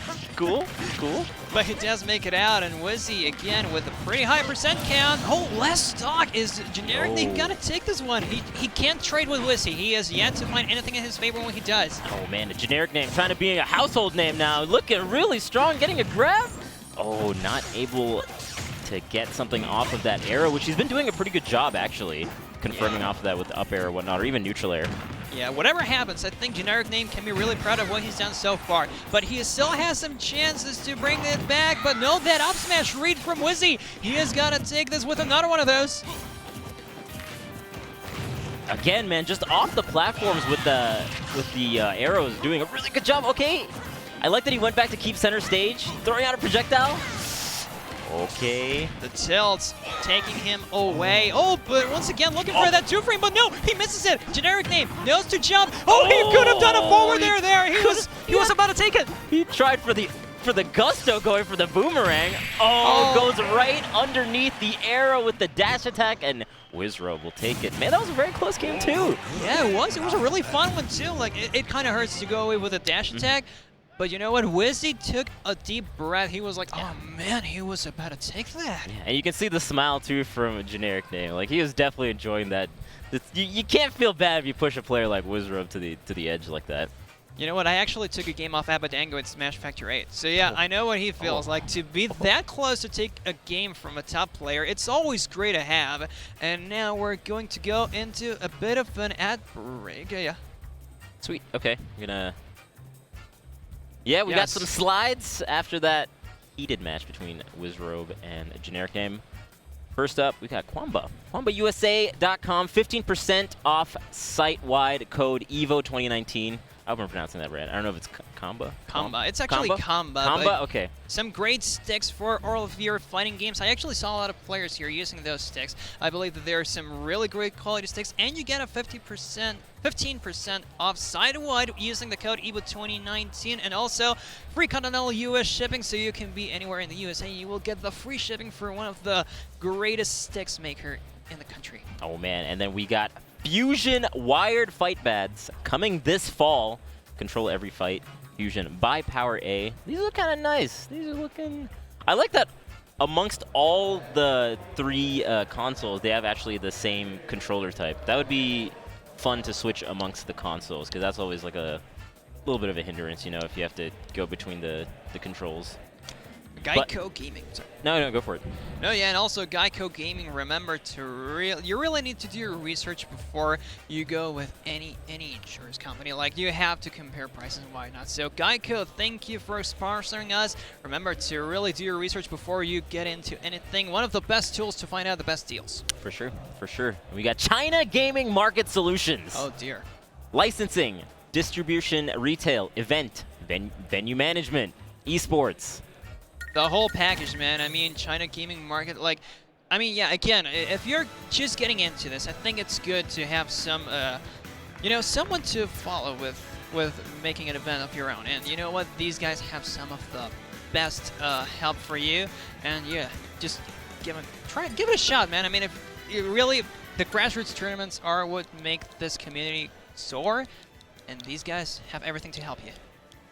Oh man, this controller looks so cool. I just wanted to talk about this one, but you can take it. No, go for it. You're No, much more excited. No, you got to do it now. I mean, dude, this controller looks so beautiful. You know, It's nice. There was this Nintendo 64 controller released a while back that looked a lot like a GameCube one, and this one looks so much like that, and it's wireless. And I love the N64, so of course I want to play with this one. HyperCam bringing you some of the best accessories too. Look at those bands for your smartwatches too. I mean, they're great. Oh, it is a controller for 64 though. Yeah, That would be a lot of fun to use actually. Oh, It's I an kind of want to try N64 it. wireless controller I kinda that wanna looks try like a GameCube one, and it's gonna control so much better with the better stick. Yeah. I want this. 64 players. Oh, snaps. And we got hardknocknights.live. Kickstarter, August 14th, 2019. Check it out at hnl.gg. Yeah, check it out. Hardknocknights.live. Support your Kickstarters. Yeah. They have some great rewards there on their site. It's always cool to see Kickstarter that they're lovers, and this one looks like it's going to be one of the better ones. So yeah, go to Kickstarter and support these guys. August 14th, that's when it's happening. So yeah, go ahead and check them out. And yeah, for the last one, the second to last one actually, Zoe with some of the best monitors to choose from if you want to play lagless. Zoe is the brand of choice by BenQ. And once again, yeah, these are the monitors chosen for EVO. So the best of the best is what you're gonna get. And there's a limited offer where you can get your monitors with a promo code Zoe EVO 2019. Sorry, EVO 19, sorry. Dang. For $149, that's a great deal. That seems like a great deal. That seems solid. Use the promo code now. And also 50% off the other ones. Dang. About $50 Yeah, off. $50 off, sorry. So yeah, 50% that'd be crazy. some amazing deals coming on to this. And yeah, I know that Zoe monitors are some of the better ones out there in the market. I know that streamers love to use them, and tournaments use them too. So yeah, you're getting the best experience if you play on a BenQ Zoe monitor at home. You're going to have this a bit of an advantage when you come here because you don't need to adapt to any other things. Sweet, but after those lovely ultimate matches, we're going to throw it to a quick commercial break, but we're going to have more EVO pools for Smash Ultimate. The biggest Smash Ultimate tournament in history. Biggest Smash event in history. Oh, snaps. Oh, man. But we'll be right back after a quick commercial break. Stay.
he's so easy to get those up smash confirmed whenever his opponents are consistently jumping. Yep. And as a character like Sheik, you're going to see her, she's going to consistently be fairing, and that's going to put her in a situation that's going to allow her to get hit by up smash. Yeah, if you ever jump in front of Rosalina, you are at risk.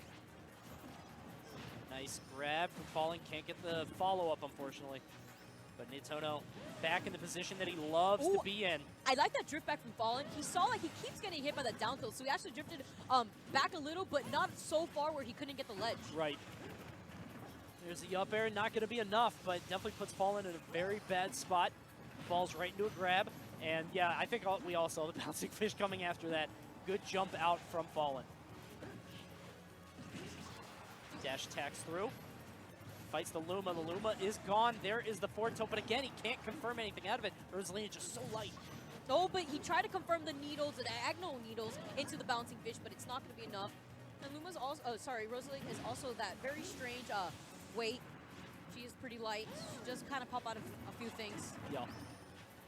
Getting rid of Luma once more, just an easy forward smash. And Nitono not going for anything crazy. He's just going for these forward throws, just chilling, waiting for Fallen to slowly just bleed out here.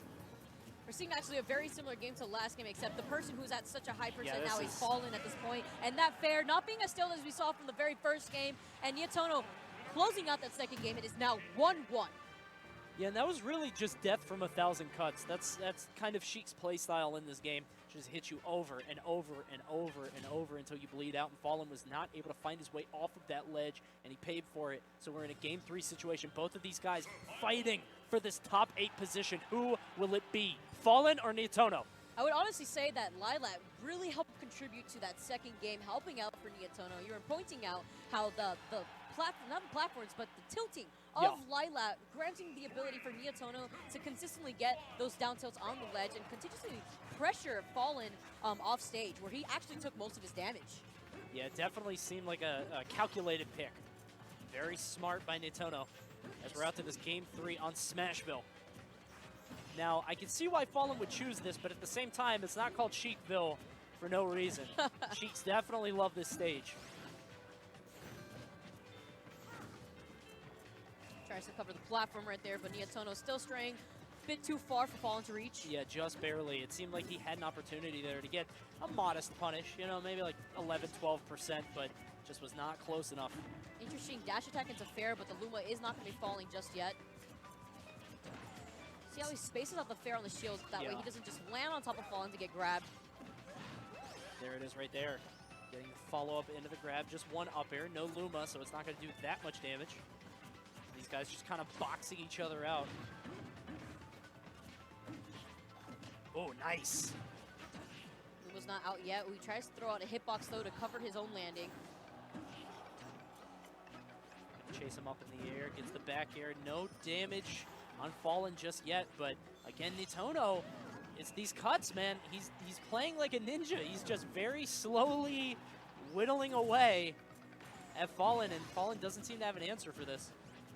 Ooh, the defensive play, though, coming from both these players. That's the respect that you normally see so far in bracket here. He's going to try to contest with the... Oh, my, you saw he ran off, gets the back air. He actually waited a little bit to see if Fallen was going to try to contest with an up air underneath the ledge. And honestly, the placement of that back air was sublime, because if he got it a little bit higher, he would have bounced off the corner of the stage and probably would have been able to recover. But no, he bounced off like the very bottom edge, and Nitono just picking his spot beautifully. Crouch trying to cover the platform once again. Fallen using the platform to his advantage to mix up his landing. Ooh, he does hang out above Fallen a little bit there. Kind of scary situation as we see Sheik is at 98%.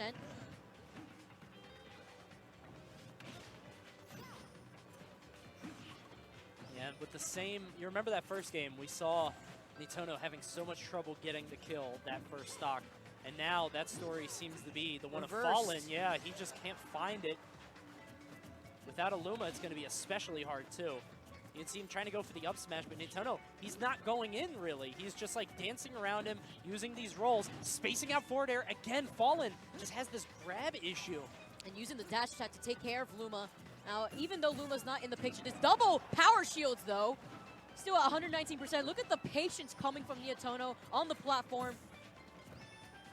You were talking about his play being sublime, but oh my goodness, the amount of respect he's also putting into Fallen while picking and choosing his punishment options is fantastic. Yeah, he's playing this beautifully. And Fallen, you can see how Fallen is playing extremely patient, below the platform, not trying to contest Neotono regardless. Oh Even my though he's playing God. Rosalina, he's waiting for Neotono to drop his shield so that way he can try to get that up air. Nintendo just ice cold on that platform, not letting anything sway him. Fallen just struggling to. And we're back here at EVO 2019 with the round 1 pools. Viz once again here with me, ready to bring you the next 4 to 5 matches we got, and then that's the end of our commentary block. But so far we have had some pretty enjoyable sets, I would say. Yeah, and we've already gotten like a couple heavy hitters per se of the ultimate players here are on stage. So exciting to see how the rest of his term is going to go on. But Toon, just noticed you have 2 watches. What's up, man? I do. This is probably the question I have been asked most in my life after what's your name? Like, people want to know my name and why I wear 2 watches. But there's nothing really special about it. I mean, I just like the style. Nobody else does it, so it kind of gives me identity. And also, well, one of them gives me the current hour, the other's 15 minutes ahead. And also, this one has a stopwatch, so it's like 2 different functionalities in one, you know? My man's over here living in 2025 with the watch game. I'm just a pleb over here with 1 watch, but No, it's a cool watch you got right there, man. Some great style on you as well. Rocking that cool T-shirt. I mean, sorry, not a T-shirt, the shirt. That's just on point, man. Thanks, Doug. But up next, we have Camelbuckle from Japan, Palutena main, versus Veto. Veto. USA. From USA, and he is.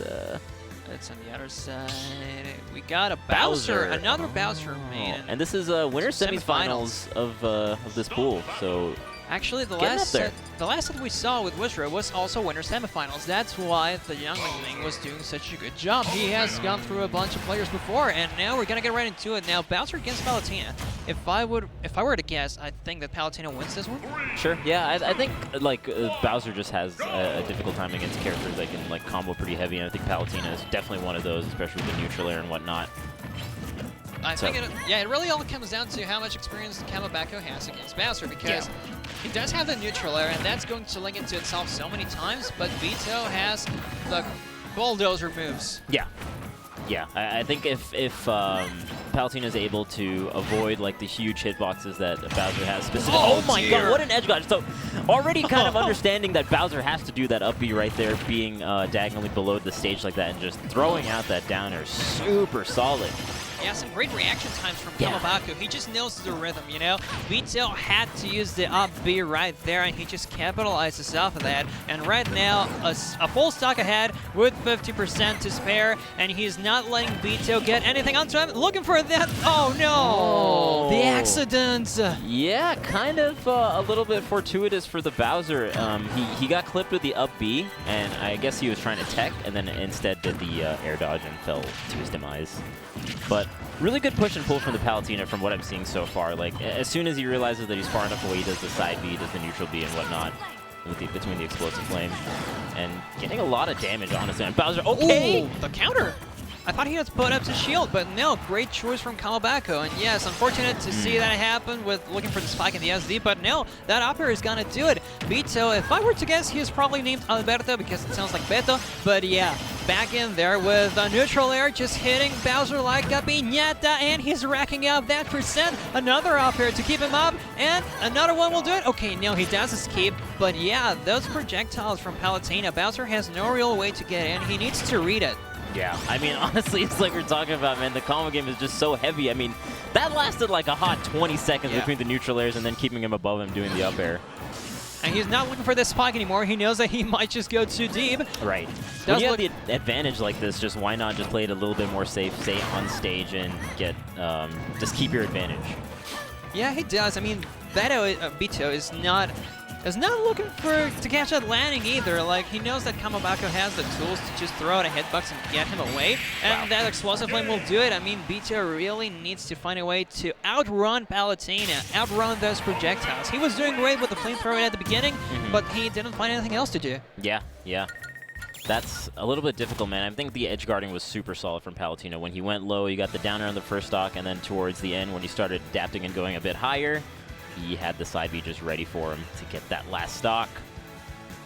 very solid stuff from Camelbuckle.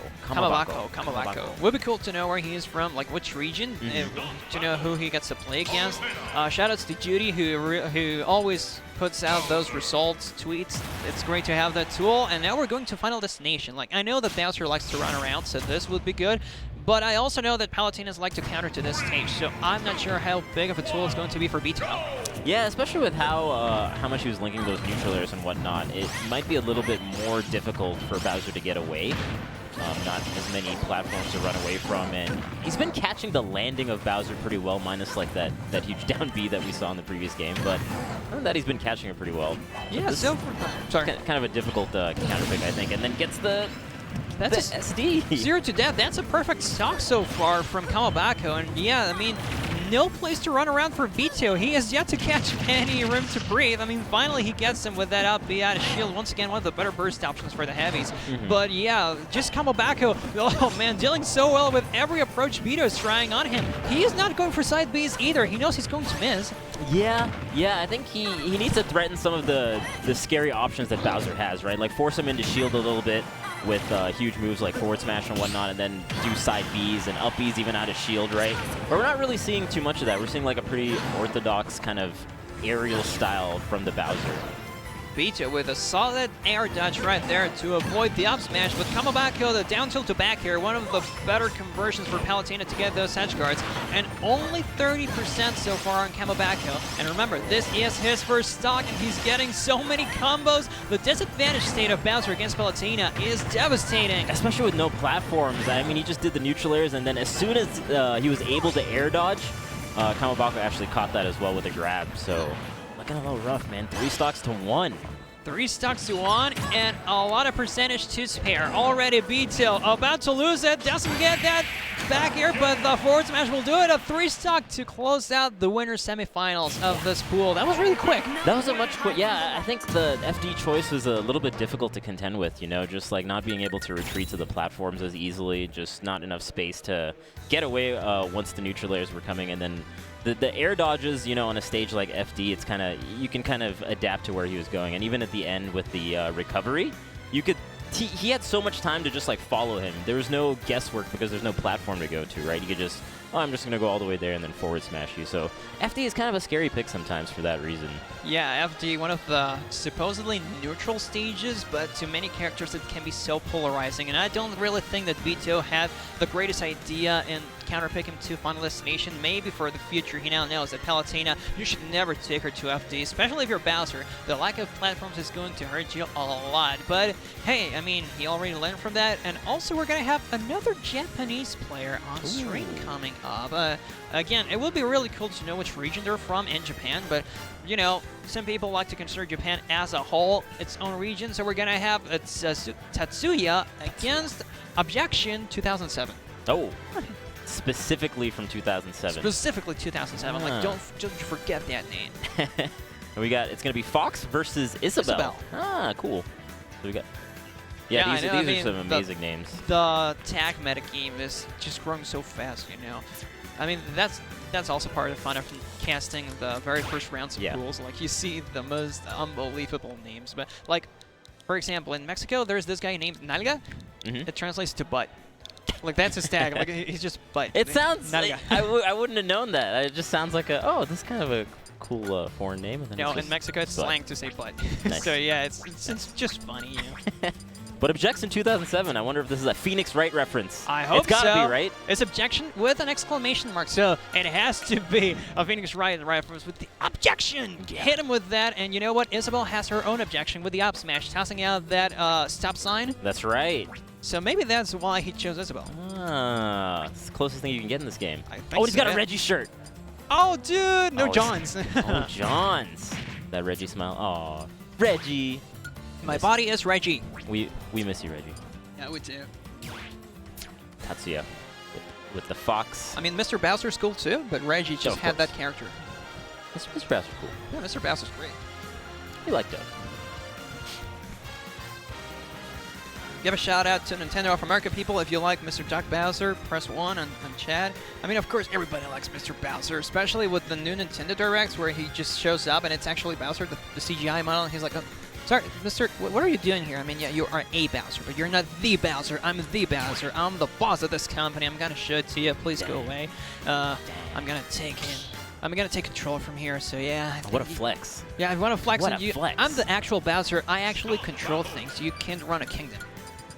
Dang, runs a company. So yeah, Fox versus Isabelle. Isabelle just got some buffs, but we're not gonna see that yet. Yeah, not yet, not quite. No heroes either. Yeah, no heroes, no kamikazes, no hocus pocus here. I want some hocus pocus, dude. It's Vegas. It's Vegas. I want some hocus pocus. Dang it. Going to the casino later on, but so far Isabelle is showing up, and yeah, Fox with those up tilts. Isabelle doesn't have the greatest burst options either. She has a good neutral air to kind of challenge those fast moves, but Fox's frame data just beats her out. For sure, for sure. And you're going to see Tatsuya just like take advantage of that by keeping very, very close quarters, trying to stay underneath, and then getting a lot of those combos as we've already seen so far. Objection putting down that Lloyd rocket. If I were to give you a little tip, I would say that it's better to place it on center stage, and Fox can just run over that. So, since it's center stage, Fox doesn't have anywhere to take cover. He would have to land center stage, no platforms to put it on. And if you put it below a platform, it's kind of hard for your opponent to just fall onto it. So yeah, Isabelle needs to capitalize off that. Don't let the opponent run over it. Just hold the shield. Right. Ooh, almost getting that edge guard there on the side B, but now the ledge trapping from the Fox puts out the shine.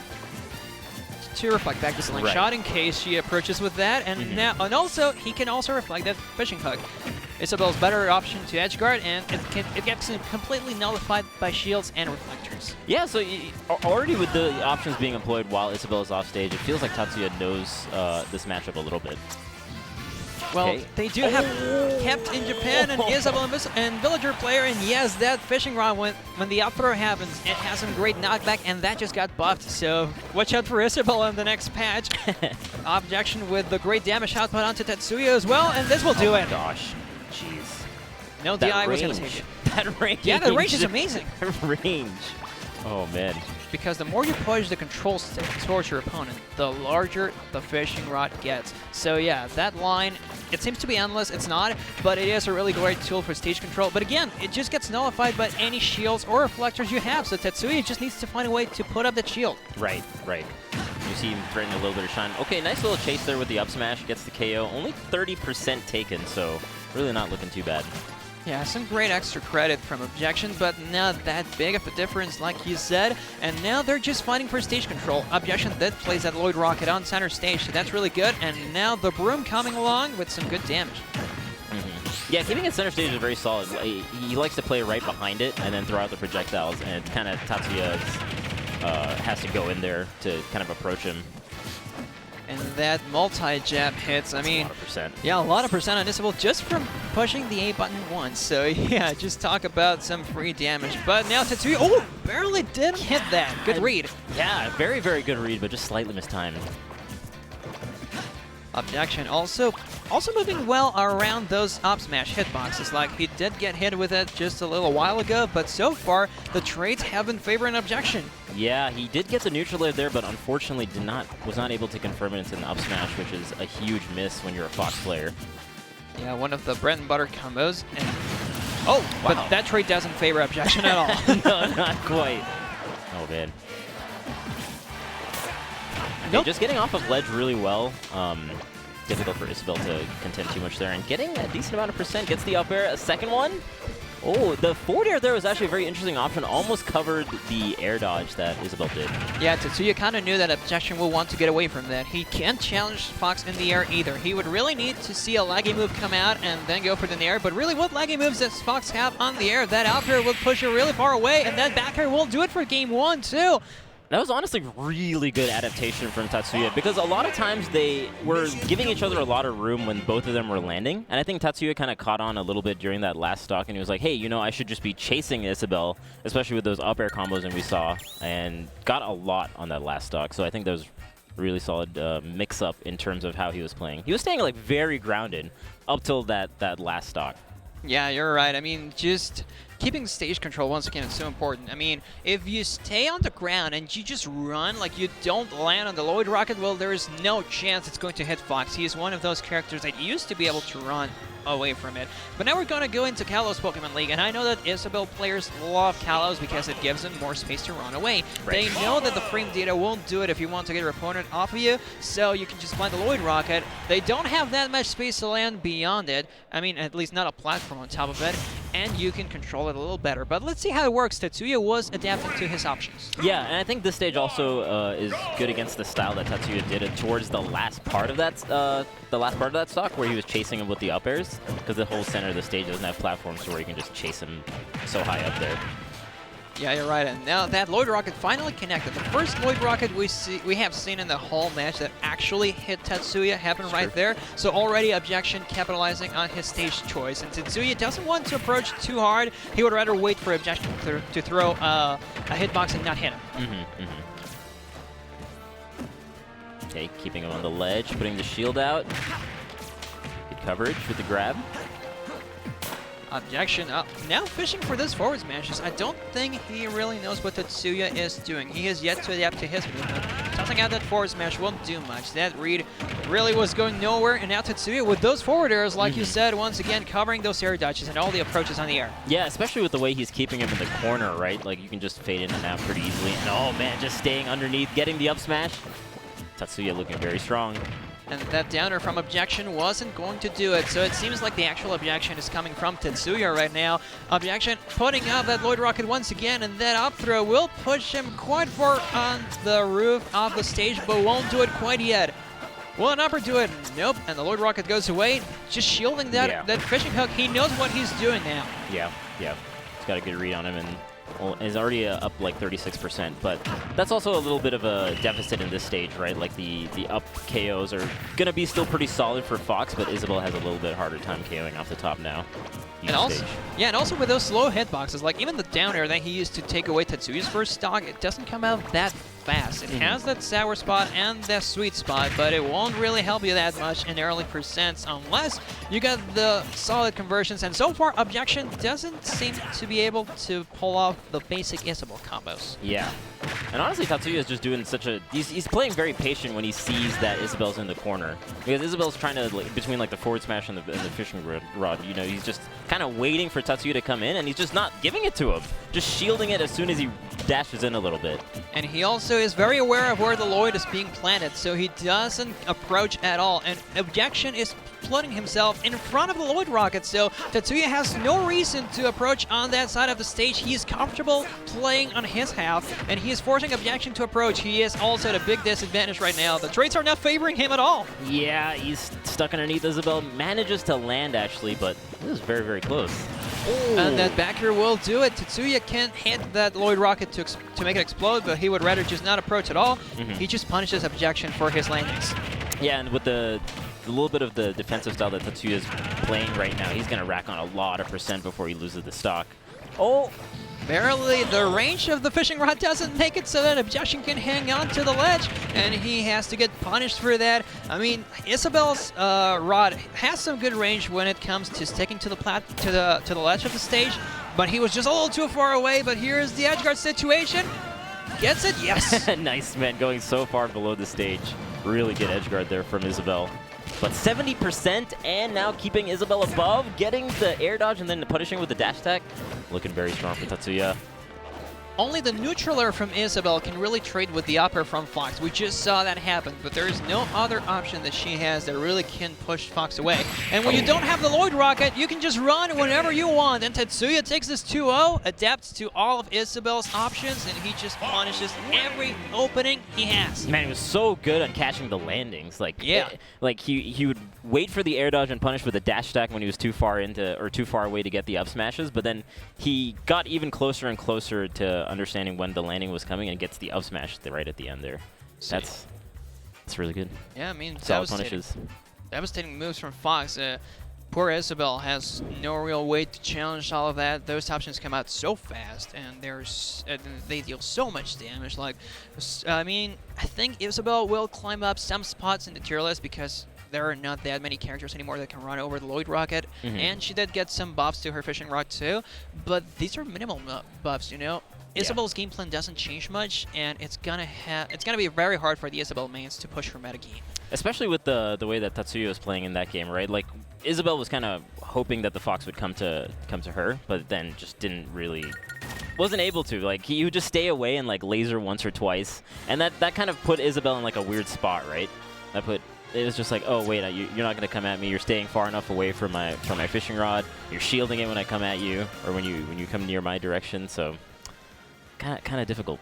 Yeah, just lasering. Fox has no reason to approach, and he has that reflector too. Like, if Isabelle wants to throw out the slingshot, Fox can just put up the reflector, and there's nothing Isabelle can do about it. So yeah, Tatsuya just dominating that game entirely. But finally, we have our next players. We're gonna have Skille against York. Okay, and it's going to be Palutena versus Olimar. Shout out to the person writing the names of the characters. Palutena, like with an I. Palutena. I like that. So yeah, we're going to have Palutena against Olimar. And yeah, this is like Dabuz versus Dark Dabuz, playing the two characters that he knows best. It's going to be interesting. Both from USA as well. It's cool seeing the Japanese representation in the last couple sets. Yeah, that too. We have only had 4 countries so far show up on stream: France, Japan, Mexico, and the USA. So I hope we get some other players. I know for a fact that there is some even high team representation, like from people from Haiti came here to play. Oh, really? I'm not sure if it's Smash specifically, but I know here in EVO we have players from Haiti. So I was really amazed when I heard that. Like, dang. Actually, after this, I'm gonna go look up like all the different countries of representation that's here at EVO.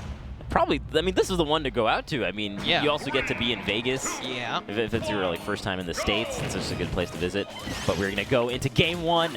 Skille versus York.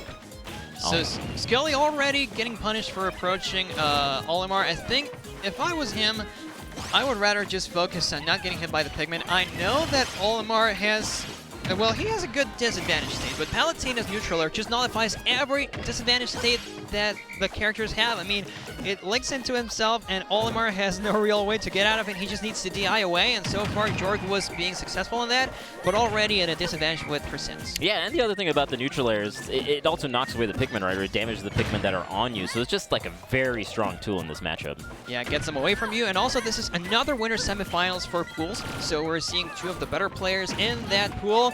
Yeah, they're really showing that, to be honest. I mean, York, he is at a disadvantage, but it doesn't take long to make it even. No, definitely not. Those neutral bees from Skille too. I mean, they work so well to cover the entire stage, and Olimar just needs to shield, and Skille has a chance to go up and grab him. And so far, there haven't been that many conversion off of a grab, but whenever he drops a shield, that's when Skille does best. York loses his first stock from that. Yeah, he's doing a great job, like dancing in and out of with the platforms and whatnot. So that was probably good stuff to him. Oh, gets him off stage. So much damage. Oh, neutral unfortunately does not send him off stage. Wow, really following him with the explosive flame as well.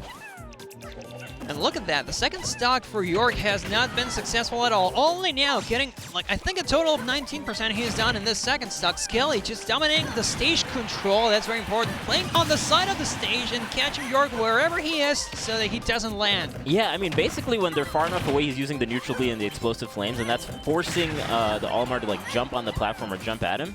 And then from there, he's catching him in the air with like a neutral air and then getting so much off of that. And York just trying to close out this stock, tossing out those random forward smashes, but Skille is catching onto this, and he just won't play around it. Okay, he puts out the counter in case York goes for another forward smash, but he just misses it because York missed his own. Yeah, that was a very interesting situation. Both of them with their backs turned to each other, right next to each other, but not able to hit each other. Those kooky situation. Yeah, the frame data did not favor Skille on this one. But once again, York getting so much damage from so many moves that he just finds his way into. That could have been an up here to get the edge guard done, but nope.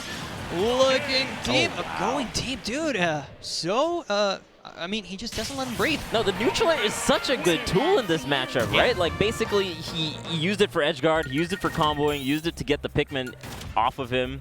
Like, it just stays out for so long, and it's just a really strong tool as a Olimar. Like, if you're watching at home, you want to know this matchup, try using neutral air. Yeah, try using neutral air. Might help. Think if you're a Palutena main, try using neutral air more. Just in general, I think that you're gonna do good if you do that. Just do it.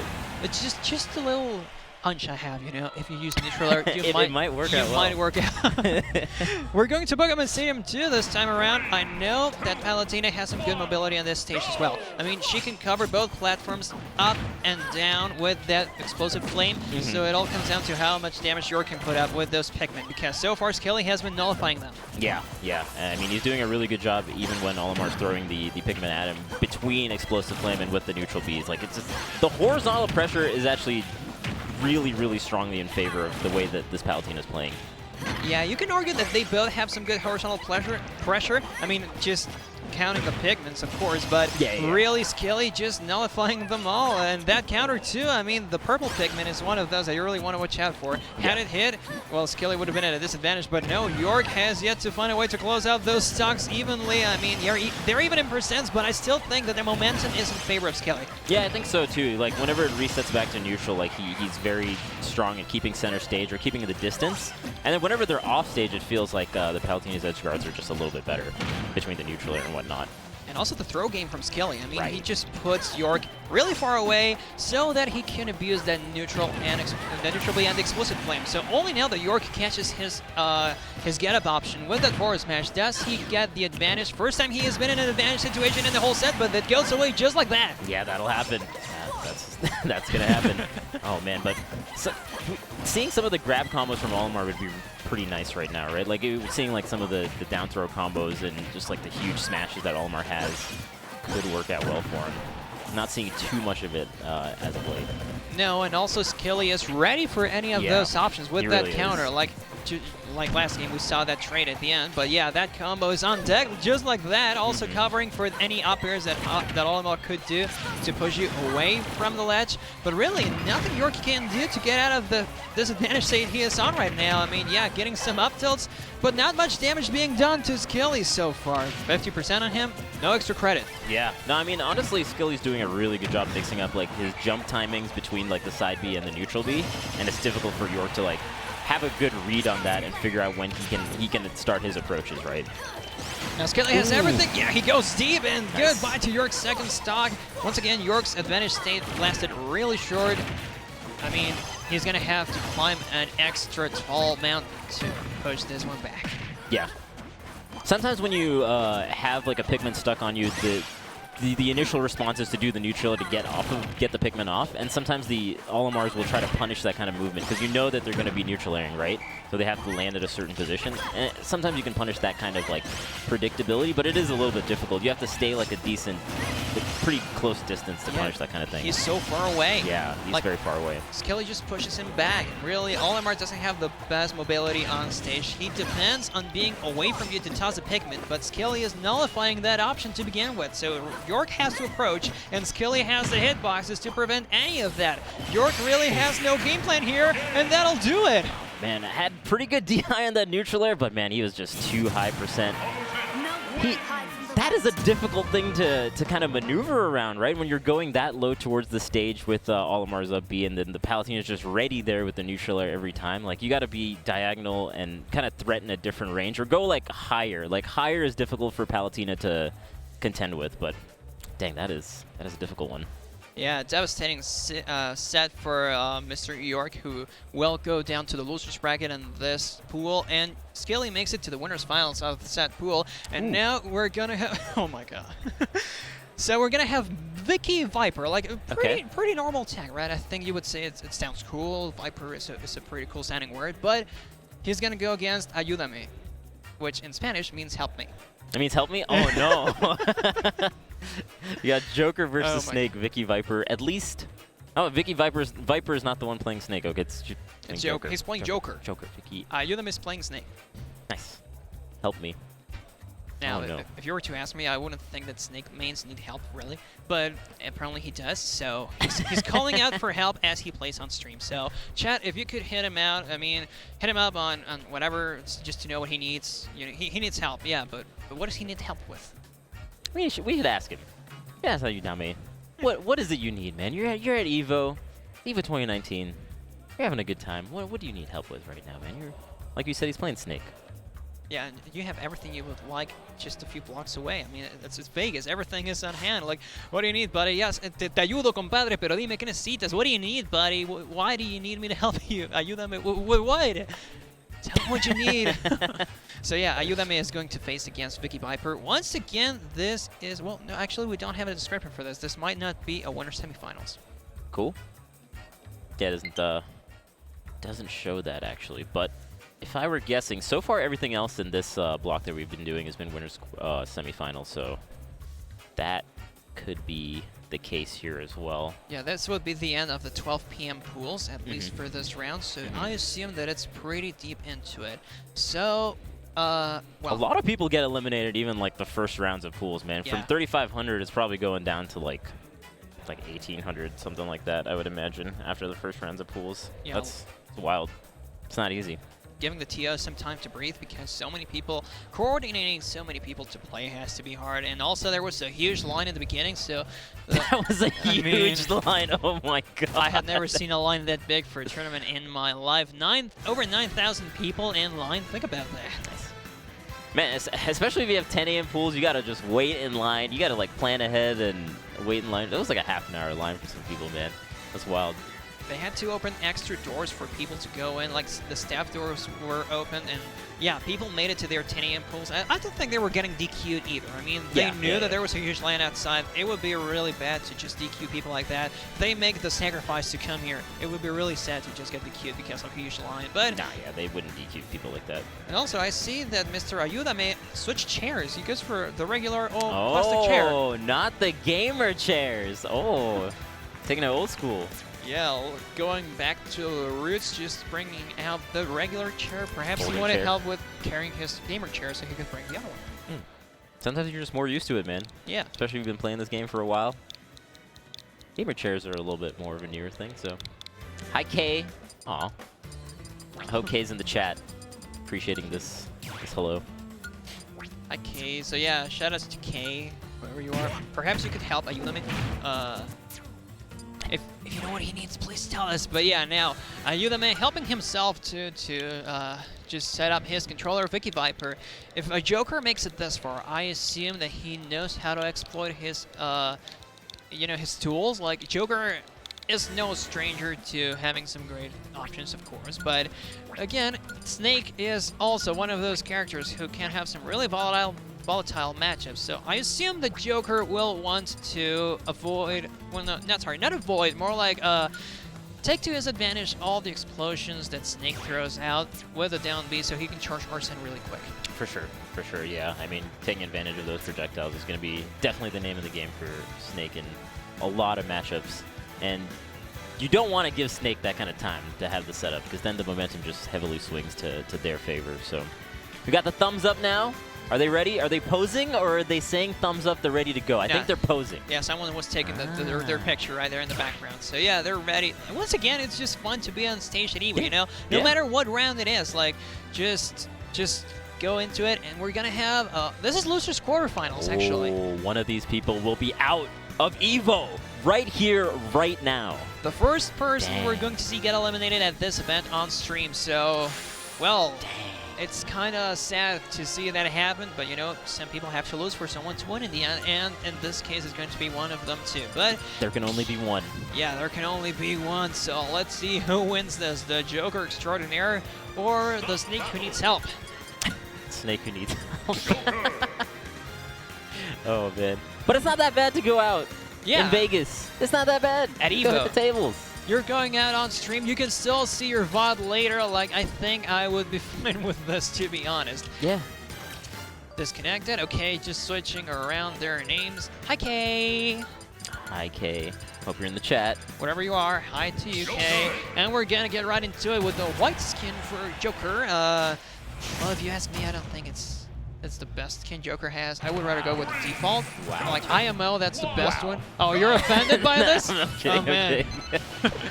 We're going to go game one Joker versus Snake. Already throwing some grenades. Already getting 30%. And already putting out that down B. Once again, I think Vicky Viper will just want to catch on to Ayudame's patterns to know where he's going to throw the grenades so he can charge Arsene really quick. And already, almost there he is. I mean, Arsene coming out so quick, only 25 seconds into it, and he already has the best option. And K throwing out the Nikita in case he approaches. Oh man, even though Vicky Viper missed the edge guard there, still was so far low that Snake actually just gets the SD. Yeah, that air dodge. He air dodged it. Yeah, the air dodge. Vicky Viper also going with those spikes on center stage. Ayudame just tossing out those hitboxes. Good positioning of that up smash, but it won't do it. Vicky Viper back to regular Joker form. Now he can use that upper. And also, fun fact, MK Leo said that Arsene is really good, but sometimes it hinders Joker's combo game. Yeah, I mean, you have more knockback, right? So at lower percent, sometimes being just normal Joker can help quite a bit, especially with some of the up air combos that you get. So yeah, some people trying to get Arsene as quick as possible. It might not be the game plan that you want to go for. Take a look at Vicky. He's getting a lot of damage already with solo Joker, and Ayudame has yet to find a way to really connect most grenades, but that up tilt from Snake, such a great choice. Oh man. Ayudame tossing out those grenades again, and Vicky, oh, he drops the down B right as the grenade explodes. Unfortunate. Ooh, doing the up smash there, trying to get the roll read in, but the platform is there, so that actually wasn't gonna hit its mark. Okay. Was that a misinput, maybe? I mean, the Nikita right there, he already tossed one out before, but he was looking the other way, so maybe it was a misinput this time around. Yeah, but Arsene is out. Gets Snake off stage.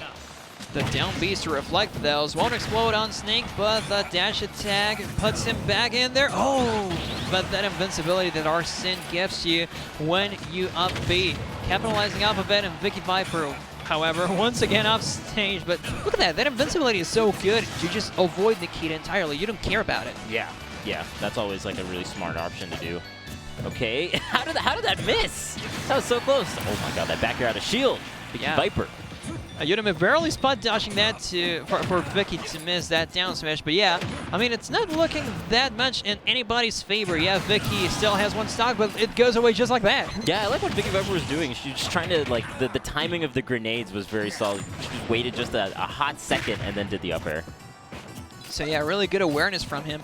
But also, there are so many grenades. One's bound to hit you. And so far, Vicky, no stranger to getting hit by those. Ayudame, however, no, well, he is yet to find any real advantage situations. And yeah, Pokemon Stadium, the stage is saying that Snake is winning so far, but look at those percents. This actually got back pretty close to even. Yeah. Based on how the previous stocks have been going. Ayudame not needing much help right now. Got a little momentum on his side. Yeah, actually, Vicky is the one who is really using that help from Arsene. Yeah. Now's when you want to use him, and you know, that's also something. Oh man, the up tilt! What a read off the throw! Oh my god, you can see the little pop off. Yeah. The momentum was on Joker's side pretty much the entire time, and even at the end with the Arsene, not typically, but some people will tend to like back off a little bit, but this Snake just went in and put on the pressure, got the tech chase, gets the up tilt. Dang. Yeah, that up tilt. He took 2 stocks away with that up tilt. So yeah, Ayudame helping himself, it seems. And once again, Vicky is not using Joker that much to his advantage. He has yet to hit one Tetra card. And yeah, he's not using Joker's tools to his advantage. To be honest, no side Bs. He is mostly using the down B. And I think that's the real problem in this match, that he is only using one tool from the vast array that Joker has, be it with Arsene or without it. Dang. That's always like an interesting theory crafting, right? When Arsene is out, do you want to like play a little bit harder? Do you want to back off? Do you want to go in? It's very interesting to see how certain people contend when Arsene is out, like how that affects their play style. Yeah, some people are not afraid of him at all. Some people just wait to see what you're going to do. Some are better than others. So far, it seems like waiting to see what Vicky is doing has been helping a lot for Ayudame. Yeah. Because a lot of times when Arsene is out as well, like the Joker will try to go in a little bit more because they want to make the most out of the little time they have, right? So you can use that to your advantage knowing the style choice that they're doing. And those up smashes from Vicky too, like he's trying to read Ayudame's landing options, and it works out for him somewhat. Like he has been training a lot, and finally he pulls out those tender cards, and that forward smash, it's such a good tool. Like Joker means, I think that's the first thing they'll have out, to read where you're getting up, you know, your neutral get up, your attack get up, and punish with that forward smash. It's such a immediate heat, but also that C4 is going to do it. Looked like forgot where it was there. Yeah. That's crazy, especially with how far away Ayudame was from that C4. A lot of people might have gotten tricked up by that. Totally, because it's not that easy to spot on some other stages, but I think Pokemon Stadium is one of the easier ones to see it in. And even then, he loses, you know, he drops his guard for it. Yeah, you lose track of it sometimes. Oh, just keeping center stage, but punishing that up tilt. I like that. Vicky Viper. Yeah, it's not that common to punish up tilt. It's good to have the read on Snake because it's an amazing tool, so he's commonly gonna use it. But also those air dodges from Ayudame coming in clutch, and it does help him a lot. I mean, tossing out that grenade, the explosion will hit Vicky, and goodbye Arsene. Will that do it? No, he had to wait a little bit. Yeah, just the tiniest little bit away could have helped a little bit. Okay, the double grenade there hits him with the up B actually. Okay. Those media hits from Snake too. I mean, I know that Snake doesn't have the best frame data, but boy, is he a tank. He has the bulldozer hits. He is like a thinner Bowser, if you would call him, with explosions. And Vicky getting the edge guards, but Ayudame also tossing out those grenades. No, the air dodge, he misses! Oh, that's a big miss. Vicky needs to take advantage of this. He could take this. The up smash spam, however, won't hit him. Yeah, actually with the way that Arsene came out at 159%, this is not the most opportune time. Like, it could get KO'd very quickly. Will he do it, though? He is getting those He's getting a lot. Yeah, He's getting a lot, actually. of damage. It's working out for him. I mean, he is in no need of a combo game right now. He would just rather get some extra credit for the stock either way. So, yeah, it is bad that he got it so early, but so far, Ayudame is the one falling for most of his moves, and Vicky, with or without Arsene, gets a lot of damage onto him. I like the patient stop from Vicky while Vicky was at a high percent. That was a nice play. Just kind of just kept center stage, kept him in like on the ledge for a long time, and then just got like 104% now. And he backs up from those grenades, but look at that! I mean, he lived to 187 with 2 stocks. We're going to the first Game 3 we have seen on this stream. So, well, at least for the 2 of us. Right. Oh boy, nobody wants to leave this tournament. Hey, this is loser's side. Yes, they're getting... This game will determine who goes home. One of them is going away on day 1 of EVO. So, dude, the stakes are somewhat high. Yeah. Playing on stream, you don't want to go out. Oh, man. Oh baby, okay, so no counter picks in terms of characters. It's all coming down to stage control, and we have the biggest one for that. Kalos Pokemon League is always one of those stages that you want to be very careful in, but also the one that can slow down the match. Vicky trying to down B those grenades, but he pulled it too early, so he gets hit by those. But Ayudame now in the air. That damage that he got from the grenades won't do much if he gets comboed like this. Yeah, actually, Vicky's doing a really good job comboing off of Ayudame's grenade, just waiting just a hair longer and then seeing the explosion and getting a hit off of that. Already with your Arsene out, but really it's looking like Ayudame's conversions are helping a lot, but that counter from Vicky is such a good tool, and he's using it a lot, you know? I don't usually see Jokers go for the counter that much. Yeah, you punish the up tilt. He, I think off the tech chase too, he realizes the Snake is going to be tech chasing in, and then kind of punishing the punish there with the counter, which is kind of interesting. But what a KO from Ayudame. Yeah, those up tilts really coming in clutch for him. Whenever he has trouble killing, he will just wait for Vicky to approach just a little bit, but he knows when to throw out that up tilt, and it does take it away. And also, first time I've seen Vicky use the up B as well. That grappling hug is a great combo extender. MK Leo uses it a lot too, so it's a great tool to use. But also, once again, Vicky has yet to use that side B, with or without Arsene. It's like he's not really aware of all the tools that he has to his disposal, and when he starts to use them, he's going to win a lot more.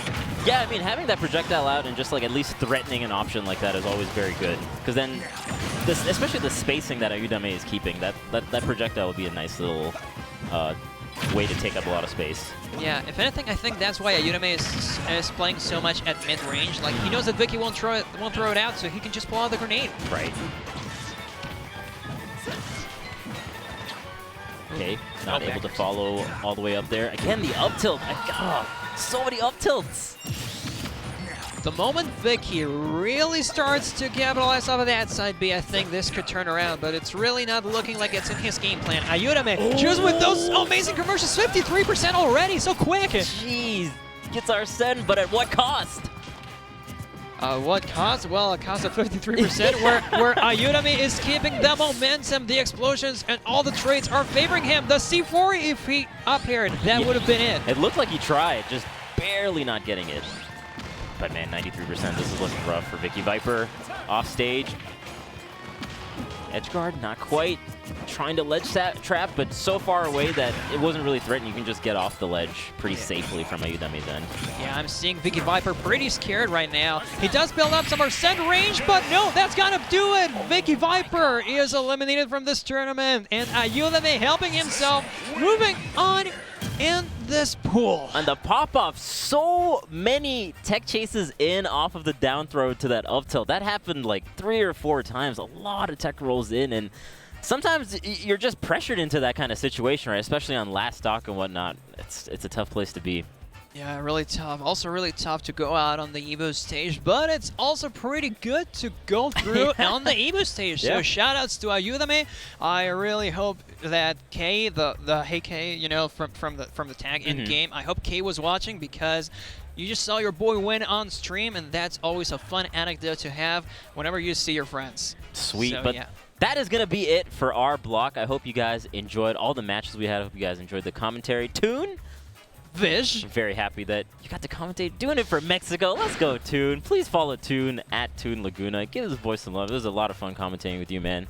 Thank you so much. I'm sure you'll be back again at some point later today, like at 6, 8 o'clock. I'm coming back at 8 o'clock with D1. How about you? Sweet. I'll be back at 4 p.m., so 2 hours from now. But yeah, it was a lot of fun, man. Hope you guys enjoyed it. Follow us. Follow the stream. Shout-outs to the stream runners and whatnot. But that is it for us. Thank you so much for joining us. We'll see you guys later.